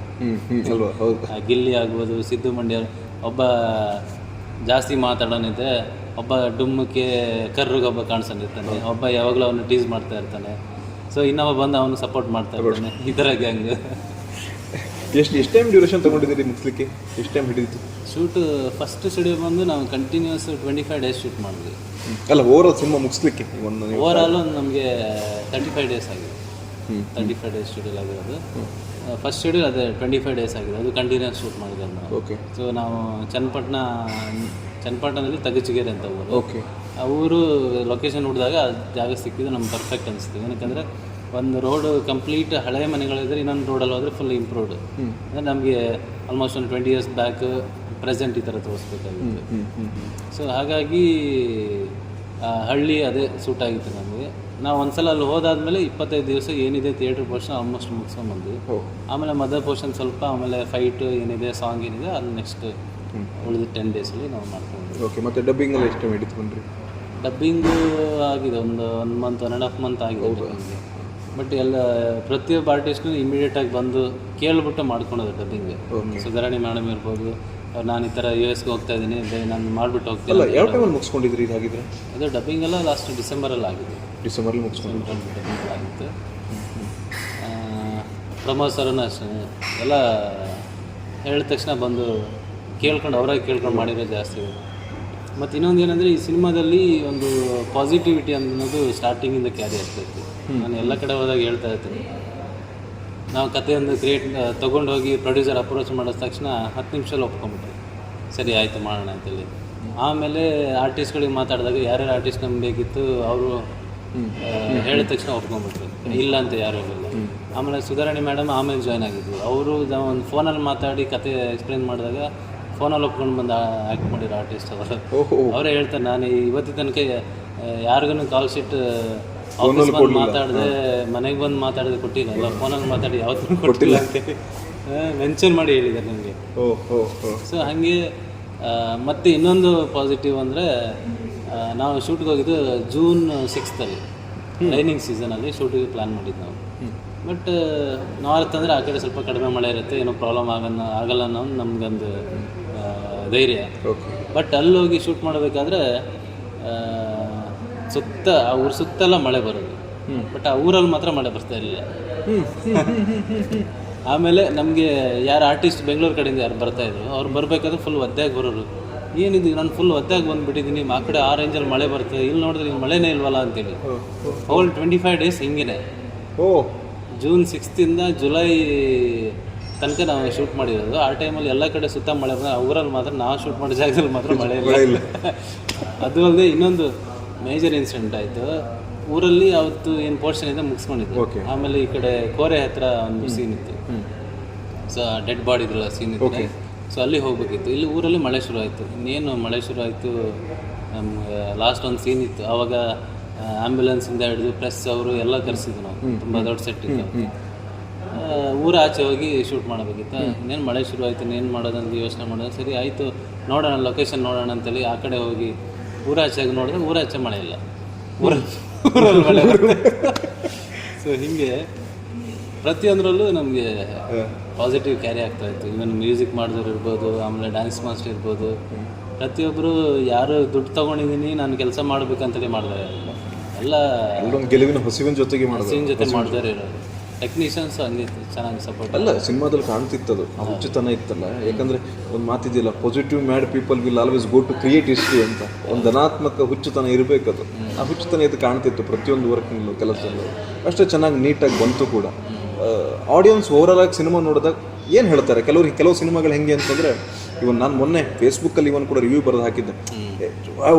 ಒಂದು ಬೊಬ್ಬೆ ಹೊಡ್ಕೊಂಡು ಹೋಗ್ತಾರೆ, ಕೆಲವು ಚೆನ್ನಾಗಿಲ್ಲ ಹಿಂಗೆ ಹೋಗ್ತಾರೆ. ಇನ್ನು 3ನೇ ಕ್ಯಾಟಗರಿ ಒಂದು ಸಿನಿಮಾ ಇರುತ್ತೆ. ಅವು ಹೆಂಗೆ ಅಂತ ಕೇಳಿದ್ರೆ, ನೀವು ಒಂದು ಡಿಸಿಷನ್ಗೆ ಬರೋದಕ್ಕಿಂತ ಮುಂಚೆ ನಿಧಾನವಾಗಿ ಆಳಕ್ಕೆ ಇಳಿದು ಹೋಗಿರುತ್ತದೆ, ಕಾಡ್ಲಿಕ್ಕೆ ಸ್ಟಾರ್ಟ್ ಆಗುತ್ತೆ. ಈ ಸೀನ್ಗಳು ಕೆಲವೊಂದು ಚೆನ್ನಾಗಿದೆಯಲ್ಲ ಇದು, ಈ ಥರದ ಫೀಲಲ್ಲಿ ಕಾಡ್ಲಿಕ್ಕೆ ಸ್ಟಾರ್ಟ್ ಆಗುತ್ತೆ. ನನಗೆ ಮೊನ್ನೆ ನೋಡಿದಾಗ ಅನಿಸ್ತು ಸಿನಿಮಾ ಇದಿಲ್ಲ, ಇದೊಂದು ಇವನ್ ಪರ್ಸ್ನಲಿ ನನಗೆ ಅನಿಸ್ತು ಇಲ್ಲ 3ನೇ ಕ್ಯಾಟಗರಿಗೆ ಸೇರುವಂಥ ಒಂದು ಹಿಟ್ ಸಿನಿಮಾ ಇದು. ಇವನ್ ನಾನು ಲಾಸ್ಟ್ ಟೈಮು ನಮ್ಮ ರಾಜ್ ಶೆಟ್ಟರ್ದೊಂದು ಗರುಡ ಗಮನ ಋಷಭವನ ಸಿನಿಮಾ ರಿಲೀಸ್ ಆದಾಗಲೂ ಕೂಡ ಹಾಗೆ ಎಲ್ಲ ಕನ್ಫ್ಯೂಷನ್ ಇದ್ದಾರೆ. ಇದು ಒಳ್ಳೆ ಸಿನಿಮಾ ಅನ್ಬೇಕಾ ಕೆಟ್ಟ ಸಿನಿಮಾ ಅನ್ಬೇಕಾ ಅಂತ ಗೊತ್ತಿಲ್ಲದೇ ಒಳಗಡೆ ಮಾಡಿದ ನಾಟ್ಯ ಇರುತ್ತದು, ಕೆಲವು ಸೀನ್ಗಳಿದೆಯಲ್ಲ ಭಾಳ ಕನೆಕ್ಟ್ ಆಗಿರುತ್ತದೆ. ನನಗಾಗ ಅನಿಸ್ತು ಇದು ನೋಡಿದಾಗ. ಓವರಾಲ್ ಕುಂದಾಪುರದ ಕಲಾವಿದರು ಎಷ್ಟು ಜನ ಇದ್ದಾರೆ? ನೀವು ಮಾತ್ರವಾ ಅಥವಾ ಬೇರೆಯವರು ಇದ್ದಾರೆ ಕುಂದಾಪುರದ ಟೆಕ್ನಿಷಿಯನ್ಸ್ ಆಗಲಿ ಅಥವಾ ಕಲಾವಿದರು ಬೇರೆ ವರ್ಕ್ ಮಾಡಿದವರು ಈ ಸಿನಿಮಾಗೋಸ್ಕರ? ಕುಂದಾಪುರದಲ್ಲಿ ಯಾರಿಲ್ಲ, ನಮ್ಮ ತಮ್ಮ ಇದ್ದಾನೆ ಅಷ್ಟೇ. ಓಕೆ. ತಮ್ಮ ಒಂದು ವಿಲನ್ ಗ್ಯಾಂಗಲ್ಲಿ ಒಂದು ಆರ್ಟಿಸ್ಟ್ ಆಗಿ ಮಾಡಿದ್ದಾನೆ. ಬಿಟ್ಟರೆ ಟೆಕ್ನಿಷಿಯನ್ಸಲ್ಲಿ ಯಾರಿಲ್ಲ, ಎಲ್ಲ ಆ ಕಡೆ ಇರೋ ನಾರ್ತ್, ಈ ಕಡೆ ಓಕೆ. ಬ್ಯಾಂಗ್ಳೂರು, ಅಲ್ಲ ಮಂಡ್ಯ. ಆ ಕಡೆ ಇವರು ನೀವು ಹೆಂಗೆ ಕಣ್ರಿ ಅಂತ. ಈಗ 1975 ಸಿನಿಮಾ ಬಂತಲ್ಲ, ಹೆಂಗೆ ಪಾಪ ಇಲ್ಲಿ ಕನೆಕ್ಟ್ ಆಯ್ತು ನಿಮ್ಗೆ ಅವ್ರಿಗೆಲ್ಲ? ಇವನ್ ಆರಾಮದಲ್ಲಿ ಈ ಸಿನಿಮಾಗೆ 1975 ನೋಡಿ ಕರ್ಕೊಂಡಿದ್ದೆ ನಿಮ್ಮನ್ನ, ಹೇಗೆ? ಇಲ್ಲ, ಈ ಸಿನಿಮಾಗೆ ಅಂದ್ರೆ ಇವರು ಡೈರೆಕ್ಟ್ರು ಬಂದು ಕಾರ್ಕಳದವರು, ಅಂದ್ರೆ ಅವರು ನಮ್ಮ ಫ್ರೆಂಡ್ಗೆ ಅವ್ರು ಇಲ್ಲಿನವರೇ ಕರ್ಕೊಳ್ಳೋದವ್ರೆ? ನಮ್ಮ ಫ್ರೆಂಡ್ಗೆ ರೂಮ್ಮೇಟ್ ಆಗಿರೋ ಅವರು. ಓಕೆ. ಸೊ ಫಸ್ಟ್ ಸಿನಿಮಾ ಮುಗಿದಾಗ ನೆಕ್ಸ್ಟ್ ಏನು ಅಂತೇಳಿ ಯೋಚನೆ ಮಾಡಬೇಕಾದ್ರೆ ನನ್ನ ಫ್ರೆಂಡ್ ಸಜೆಸ್ಟ್ ಮಾಡಿದ್ರು, ಈ ಥರ ನಮ್ಮ ರೂಮ್ಮೇಟ್ ಒಬ್ಬರಿದ್ದಾರೆ, ಕತೆಗಳೆಲ್ಲ ಯಾವಾಗಲೂ ಕತೆ ಹೇಳ್ತಾನೆ ಇರ್ತಾರೆ, ಯಾವಾಗಲೂ ಇಂಡಸ್ಟ್ರಿ ಕೆಲಸ ಮಾಡ್ತಾರೆ ಅಂತ ಗೊತ್ತು. ಓಕೆ. ಬಟ್ ಏನಂತಂದ ಅವ್ನಿಗೆ ಗೊತ್ತಿರಲಿಲ್ಲ. ಬಟ್ ಕತೆಗಳು ಚೆನ್ನಾಗಿ ಬರೀತಾರೆ, ತುಂಬ ಕತೆಗಳು ಬರೆದಿಟ್ಟಿದ್ದಾರೆ. ಯಾವಾಗಲೂ ಕೂತ್ಕೊಂಡೋಗಿ ನನ್ನ ಕತೆ ಇದೆ ಕೇಳೋದು ನಮ್ಮ ತಲೆ ತಿಂತಾ ಇರ್ತಾನೆ, ನೀನು ಸ್ವಲ್ಪ ಕೇಳಿ ಹೋಗು, ಏನೋ ಒಂದು ಚೆನ್ನಾಗಿರೋ ಕತೆ ಸಿಗ್ಬೋದು ನಿಮಗೆ ಅಂತ ಹೇಳಿದಾಗ, ಆಮೇಲೆ ಮಾತಾಡಿದಾಗ ಸೊ ಒಂದಷ್ಟು ಕತೆಗಳು ಹೇಳಿ ಅದರಲ್ಲಿ ಒಂದು ಕತೆನ ಚೂಸ್ ಮಾಡಿದ್ರು. ಹಂಗೆ ಕನೆಕ್ಟ್ ಆಗಿದೆ. ಆ ನಂತರ ಟೀಮ್ ಏನಿದೆ ಆಮೇಲೆ ನಾವು ಬಿಲ್ಡ್ ಮಾಡ್ತಾ ಹೋದ್ವಿ. ಸೊ ಅವ್ರ ಜೊತೆಗೆ ಕ್ಲೋಸ್ ಆಗಿದ್ದವರು DOP ಅವರು ಇದ್ರು, ರಾಜು ಹಮ್ಮಿಗೆಪುರ ಅಂತ. ಆಮೇಲೆ ಹಾಗೆ 1 by 1 ನಾವು. ಅಲ್ಲ, ಪ್ರೊಡ್ಯೂಸರ್ ಹೆಂಗೆ ಸಿಕ್ಕಿದ್ರು? ಅವರು ಡೈರೆಕ್ಟರ್ ಥ್ರೂ ಇಂದಾನೆ ಅಥವಾ? ಇಲ್ಲ, ಪ್ರೊಡ್ಯೂಸರ್ ನಮ್ಮ ಪರಿಚಯ ಇದ್ದರು. ಸೊ ಲಾಸ್ಟ್ 1970 ಪ್ರೊಡ್ಯೂಸರೇ ಇದಕ್ಕೂ ಪ್ರೊಡ್ಯೂಸ್ ಮಾಡಿರೋದು. ಸೊ ಅದೇನೆ ಅವರು ಆಲ್ರೆಡಿ ಚೀತಾ ಅಂತ ಒಂದು ಪ್ರಾಜೆಕ್ಟ್ ಆಲ್ರೆಡಿ ಶುರು ಮಾಡ್ಕೊಂಡಿದ್ರು. ಸೊ ಅದ್ರ ಮಧ್ಯದಲ್ಲಿ ನಾವು ಹೋಗಿದ್ದು ಅಪ್ರೋಚ್ ಮಾಡಿದ್ದು, ಅದೇ ನನಗೆ ಒಪ್ಕೊಂಡಿದ್ದಂದ್ರೆ ನಮ್ಮ ಲಕ್ ಅಂತ ಹೇಳ್ಬೋದು. ಮಧ್ಯದಲ್ಲಿ ಒಪ್ಪಿತ್ತು. ಸೊ ಅಂಥ ದೊಡ್ಡ ಪ್ರಾಜೆಕ್ಟ್ ಶುರು ಮಾಡಿ ಇನ್ನೇನು ಶೂಟಿಂಗ್ ಹೋಗ್ಬೇಕು ಅಂತೇಳಿ ಸೆಟ್ ಎಲ್ಲ ರೆಡಿ ಆಗ್ತಾ ಇತ್ತು. ಆ ಮಧ್ಯದಲ್ಲಿ ನಾವು ಕತೆ ಹೇಳಿದ್ವಿ ಅವರಿಗೆ. ಸೊ ಸಡನ್ನಾಗಿ ಒಪ್ಪಿರೋದು ನಿಜವಾಗ್ಲೂ ಅದಷ್ಟ. ಕಂಟೆಂಟ್ ನೋಡಿದಾಗ ನೀವು ಹೇಳಿದ್ರಲ್ಲ, ಕತೆ ಕೇಳಿ 10 ನಿಮಿಷಕ್ಕೆ ಒಪ್ಕೊಂಡ್ಬಿಟ್ರು, ಚೆನ್ನಾಗಿದೆ ಮಾಡೋ, ಏನು ದೊಡ್ಡ ಬಜೆಟ್ ಏನಲ್ಲ ಅಲ್ಲ, ಮೀಡಿಯಂ ಬಜೆಟ್ ಇರೋ ಸಿನಿಮಾ ಮಾಡೋಣ ಅಂತೇಳಿ. ಈಗ ನೆಕ್ಸ್ಟ್ ಸಿನಿಮಾಗೆ ಅವರೇ ಪ್ರೊಡ್ಯೂಸರ್ ಅಥವಾ ಬೇರೆ ಪ್ರೊಡ್ಯೂಸರ್? ಇಲ್ಲ, ನೆಕ್ಸ್ಟ್ ಸಿನಿಮಾ ಇನ್ನು ಅವ್ರ ಜೊತೆ ಇನ್ನು ಪ್ಲ್ಯಾನ್ ಆಗಿಲ್ಲ. ಬಟ್ ಮಾಡಬೇಕು, ಇನ್ನು ದೊಡ್ಡ ಲೆವೆಲಲ್ಲಿ ಮಾಡಬೇಕಂತ ಇದ್ದಾರೆ. ಬಟ್ ನೆಕ್ಸ್ಟ್ ಇನ್ನೊಂದು ಸಿನಿಮಾ ಬಂದು ಮೇಜರ್ ಕಂಟೆಂಟ್ ಮೇಲೆ ಇರೋ ಸಿನಿಮಾ. ಓಕೆ. ಲೇಡಿ ಓರಿಯೆಂಟೆಡ್, ಅಂದರೆ ಒಂದು ಲೇಡಿ ಮೇಲೆ ಹೋಗೋ, ಒಂದು ಹುಡುಗಿ ಮೇಲೆ ಹೋಗೋ ಕತೆ, ಬಟ್ ಎಲ್ಲರಿಗೂ ಕನೆಕ್ಟ್ ಆಗೋ ಕತೆ ಅದು. ಸೊ ಅದನ್ನು ನಾವು ಈ ಕಡೆ ಕರಾವಳಿ ಭಾಗದಲ್ಲಿ ಶೂಟ್ ಮಾಡೋಕ್ಕಿದ್ದೀವಿ, ಕಾರವಾರ ಈ ಕಡೆ. ಅವ್ರು ನಮ್ಮ ಡೈರೆಕ್ಟ್ರ್ ಬಂದು ರವೀಶ್ ಆತ್ಮಾರಾಮ್ ಅಂತ, ಅವ್ರ ಊರು ಕಾರವಾರ. ಸೊ ಆ ಭಾಗದಲ್ಲೇ ಶೂಟಿಂಗ್ ಇಟ್ಕೊಂಡಿದ್ದಾರೆ. ಒಂದಷ್ಟು ಕೇರಳದಲ್ಲಿದೆ, ಆಮೇಲೆ ಇನ್ನೊಂದಷ್ಟು ಬಾಂಬೆ ಈ ಕಡೆ ಇದೆ. ಸೊ ಒಂದು 1980s ಹಿಂದೆದು ಕತೆ ಅದು. ಸೊ ಸ್ಕ್ರಿಪ್ಟ್ ಎಲ್ಲ ತುಂಬ ಚೆನ್ನಾಗಿ ಮಾಡ್ಕೊಂಡಿದ್ದಾರೆ. ಸೊ ಅದೇ ನಂದು ಇವಾಗ 1970 ಗ್ರಾಫ್ ಹೆಂಗೆ ಹೋಗ್ತಾ ಇದೆ, ಅದು ನೆಕ್ಸ್ಟ್ ಒಂದೊಳ್ಳೆ ಹೆಸರು ಮಾಡೋ ಸಿನಿಮಾ ಅಂತ ಅನ್ಕೊಂಡು ನೆಟ್ಫ್ಲಿಕ್ಸ್ ಅವರು ಕೇಳಿ ತಗೋಬೇಕು, ಆ ಥರ ಇದೆ ಕಂಟೆಂಟ್. ಅಲ್ಲ, ಇದು ಇದೀಗ OTT ಸೆಲ್ ಆಗಿದೆಯಾ? ಇದು ಡಿಸ್ಕಷನಲ್ಲಿದೆ, ನೆಟ್ಫ್ಲಿಕ್ಸ್ದು ಡಿಸ್ಕಷನಲ್ಲಿದೆ, ಡಾಕ್ಯುಮೆಂಟೇಷನ್ ನಡೀತಾ ಇದೆ. ಸೊ ಅದಾದಮೇಲೆ ಅವ್ರದ್ದು ಪ್ರೊಸೀಜರ್ ಇರುತ್ತೆ, ಎಲ್ಲ ಕಡೆ ರಿವ್ಯೂ ಚೆಕ್ ಮಾಡ್ತಾರೆ. ಓಕೆ. ಸೊ ಡಿಸ್ಕಷನ್ ಇದೆ. ಇಲ್ಲಿ ತಗೊಂಡ್ರೆ ನೆಟ್ಫ್ಲಿಕ್ಸ್ ಅವ್ರ ಜೊತೆ ಫಸ್ಟ್ ಪ್ರಿಫರೆನ್ಸ್ ಇವಾಗ ನೆಟ್ಫ್ಲಿಕ್ಸಲ್ಲಿ ಇದೆ, ಡಿಸ್ಕಷನ್ ಆಗ್ತಾ ಇದೆ. ಅದ್ರ ಮಧ್ಯೆ ಅಮೆಝಾನ್ ಅವರು ಕೇಳಿದ್ದಾರೆ. ಸೊ ಫೈನಲ್ ಆಗಬೇಕು. ಮತ್ತೆ TV ರೈಟ್ಸ್ ಅದು ಈ OTT ಆದಮೇಲೆ ನೆಕ್ಸ್ಟ್ ಅಲ್ಲಿಂದ ನೆಕ್ಸ್ಟ್ ಕಂಟಿನ್ಯೂ ಆಗುತ್ತೆ. ಅದಾದಮೇಲೆ ಡಬ್ಬಿಂಗ್ ರೈಟ್ಸ್. ಈಗ ಸಿನಿಮಾಗೆ ಮ್ಯೂಸಿಕ್ ಮಾಡಿದಾರಲ್ಲ, ಅದು ಯಾರು ಮೊದಲು ಸಿನಿಮಾ ಮಾಡಿದ್ದಾರೆ? ಅವರು ಕೂಡ ಇವರು ಸಾಂಗ್ಸ್ನೆಲ್ಲ ಪುರಾಣ್ ಶೆಟ್ಟಿಗರ್ ಅಂತ ಮಾಡಿದ್ದಾರೆ. ಅವರು ಮಂಗಳೂರವರು. ಬಾಂಬೆ ಕೊನೆಯಲ್ಲಿ ಒಂದು ಬರುವ ಫೀಲಿಂಗಲ್ಲಿ ಒಂದು ಸಾಂಗ್ ಬರುತ್ತಲ್ಲ, ಅದು ಸ್ವಲ್ಪ ಜನರಿಗೆ ತುಂಬ ಕನೆಕ್ಟ್ ಆಯ್ತು ಅಂತ ಅದೊಂದು ಸಾಂಗ್. ಹೌದು. ಸೊ ಫಸ್ಟ್ ಆಫ್ ಆಲ್ ಬರೋ 2 ಸಾಂಗು ಎಂಟ್ರಿ ಸಾಂಗ್ ಏನಿದೆ, ಆಮೇಲೆ ಇನ್ನೊಂದು ಬಂದು ಡ್ಯೂಯೆಟ್ ಸಾಂಗ್ ಇರುತ್ತೆ. ಸೆಕೆಂಡ್ ಹಾಫ್ ಅಲ್ಲಿ ಬರೋದು 2 ಸಾಂಗನ್ನು ಎಮೋಷನಲ್ ಸಾಂಗ್ ಇರುತ್ತೆ. ಎಂಟ್ರಿ ಸಾಂಗು ಚೆನ್ನಾಗಿದೆ, ಅದು ಎಂಟ್ರಿ ಸಾಂಗ್ ತುಂಬ ಚೆನ್ನಾಗಿದೆ, ತುಂಬ ಗ್ರ್ಯಾಂಡ್ ಆಗಿ ತುಂಬ ಚೆನ್ನಾಗಿ ಬಂದಿದೆ. ಅದು ಹಳ್ಳಿ ಸೊಗಡಿಂದ ಅದರಲ್ಲೇ ಹೇಳಿಬಿಡುತ್ತೆ ಆ ಸಾಂಗಲ್ಲೇ, ಹಳ್ಳಿ ಸೊಗಡಿಂದ. ಲಿರಿಕ್ ಬರೆದವರು ಅರಸು ಅಂತಾರೆ ಅಂತೇಳಿ. Okay. Love in Mandya director ಅವರು. ಸೊ ಮಂಡ್ಯದವರೇ, ಅವ್ರು ಬರೆದಾಗಲೇ ಮಂಡ್ಯ ಆ ಥರ ಒಂದು ಸಾಂಗ್ ಬರೋಕ್ಕೆ ಸಾಧ್ಯ ಅಂತ. ಸೊ ಆಮೇಲೆ ನಾವು ಲಿರಿಕ್ ಬರೆದು ಕೊಟ್ಟು ಮ್ಯೂಸಿಕಲ್ ಹಾಕಿ ಸಾಂಗ್ ಶೂಟ್ ಆದಮೇಲೆ ತೋರಿಸಿದ ಮೇಲೆ ಅವರು ಎಕ್ಸ್ಪೆಕ್ಟೇ ಮಾಡಿರಲಿಲ್ಲ ಇಷ್ಟು ಗ್ರ್ಯಾಂಡಾಗಿ ಸಾಂಗ್ ಬರುತ್ತೆ ಅಂತೇಳಿ. ತುಂಬ ಚೆನ್ನಾಗಿ ಬಂದಿದೆ. ಆಮೇಲೆ ಸಿಂಗರ್ಸು ಹಂಗೇನೆ. ಫಸ್ಟ್ ಸಾಂಗ್ ಬಂದು ನಕಾಶ್ ಅಜೀಜ್ ಅಂತೀವಿ, ಬಾಲಿವುಡ್ ಸಿಂಗರ್ ಅವರು. ಯಾವುದು ಪುಷ್ಪ 2ಗೆ, ಪುಷ್ಪ ಫಸ್ಟ್ಗೆ ಎಲ್ಲ ಸಾಂಗ್ ಅವರೇ ಹಾಡಿರೋದು. ಆಮೇಲೆ ಇನ್ನೊಂದು ಬಂದು ಹರ್ಷಿಕಾ ದೇವನಾಥ್ ಅಂತೀವಿ, ಯಾವುದು ಆಣೆ ಮಾಡಿ ಹೇಳುತ್ತೇನೆ, ಯಾವುದು ಶರಣ್ ಅವ್ರ ಸಿನಿಮಾ ಸಾಂಗು. ಮತ್ತು ಇತ್ತೀಚೆಗೆ ಉಪೇಂದ್ರ ಅವರದ್ದು ಸಿನಿಮಾ ಬಂತಲ್ಲ UI, ಅದ್ರಲ್ಲಿ ಬಹುಶಃ ಅದಕ್ಕೆ ಟ್ರೋಲ್ ಸಾಂಗ್ ಹಾಡಿದ್ದವ್ರು ಅನ್ಸುತ್ತೆ. ಅದೆಲ್ಲ ಆಡಿದ್ದಾರೆ. ಆಮೇಲೆ ಪ್ಯಾಥೋ ಸಾಂಗ್ ಬಂದು ವಿಜಯ್ ಪ್ರಕಾಶ್ ಅವರು, ಇದೆಲ್ಲ ಗೊತ್ತೇ ಇದೆ. ಆ ಸಾಂಗ್ ಅವರೇ ಬೇಕಿತ್ತು ಅಂತ ನಾವು ಹುಡುಕಿ ವೆಯ್ಟ್ ಮಾಡಿ ಹಾಡ್ಸಿರೋದು. ವೇಟ್ ಮಾಡಿ. ಇನ್ನೊಂದು ಸಾಂಗು ಸಾಯಿ ವಿಘ್ನೇಶ್, ಬಟ್ ಅವ್ರ ಹೆಸರು ಯಾರಿಗೆ ಗೊತ್ತಿರಲ್ಲ. ವರಹ ರೂಪಮ್ ಅಂತ ಹೇಳಿದ್ರೆ ಗೊತ್ತಾಗುತ್ತೆ. ವರಹ ರೂಪಮ್ ನನಗೆ ಮುಂಚೆನೇನು ಕ್ಲೋಸ್ ಇದ್ರು, ಕನೆಕ್ಟಲ್ಲಿ ಇದ್ರು. ಬಟ್ ನನಗೆ ಅವ್ರಿಗೆ ಒಂದು ಸಾಂಗ್ ಕೊಡಲೇಬೇಕು, ಅವ್ರ ವಾಯ್ಸ್ ಅಂದ್ರೆ ಇಷ್ಟ ನನಗೆ. ಆ ವರಹ ರೂಪಮಲ್ಲೇ ಸಾಂಗ್ ಎಲ್ಲ ಇಷ್ಟಪಟ್ಟಿದ್ದಾರೆ. ಬಟ್ ಸಿಂಗರ್ ಯಾರು ಅಂತ ತುಂಬ ಜನ ಗೊತ್ತಿಲ್ಲ. ಆ ಮದರ್ ಎಮೋಷನ್ ಅವರೇ ಹಾಡಿರೋದು. ನಮ್ಗೆ ಸಾಂಗ್ ಲೈನ್ಗಳು ಬರೆದಾಗ, ಮ್ಯೂಸಿಕ್ ಆದಾಗ ಅಂದರೆ ಟ್ರ್ಯಾಕ್ ಸಿಂಗರ್ ಹಾಡಿರ್ತಾರೆ. ಸೊ ಆವಾಗ ಈ ಸಾಂಗ್ ಏನು ಅಂತ ಅನಿಸ್ತಾ ಇತ್ತು. ಬಟ್ ಲಿರಿಕಲ್ ಚೆನ್ನಾಗಿತ್ತು. ಬಟ್ ಅವ್ರು ಬಂದು ಅವ್ರ ವಾಯ್ಸ್ ಬಿದ್ದಾಗ ಬೇರೆ. ಕೆಲವೊಂದು ಈ ಎಷ್ಟೇ ಲಿರಿಕ್ಸ್ ಚೆನ್ನಾಗಿರಲಿ, ಮ್ಯೂಸಿಕ್ ಚೆನ್ನಾಗಿ, ಕೆಲವೊಂದು ವಾಯ್ಸ್ ಕೇಳುತ್ತದೆ, ಜನ ಇಷ್ಟಪಡ್ತಾರೆ. ನೀವು ಹೇಳಿದ್ರಲ್ಲ, ಆ ಫೀಲಿಂಗ್ ಸಾಂಗ್ ಇಷ್ಟ ಆಯ್ತದು, ಭಾಳ ಕನೆಕ್ಟ್ ಆಗುತ್ತೆ. ಇವನ್ ನೀವು ಅವರು ಟ್ರೋಲ್ ಸಾಂಗ್ ಹಾಡೋದು ಇದು ಹೇಳಿದ್ರಲ್ಲ, ಹೌದು, ಅಷ್ಟು ಭಾಳ ಚೆನ್ನಾಗಿದೆ. ಅವ್ರದ್ದು ಕೂಡ ವಾಯ್ಸ್ ಚೆನ್ನಾಗಿದೆ.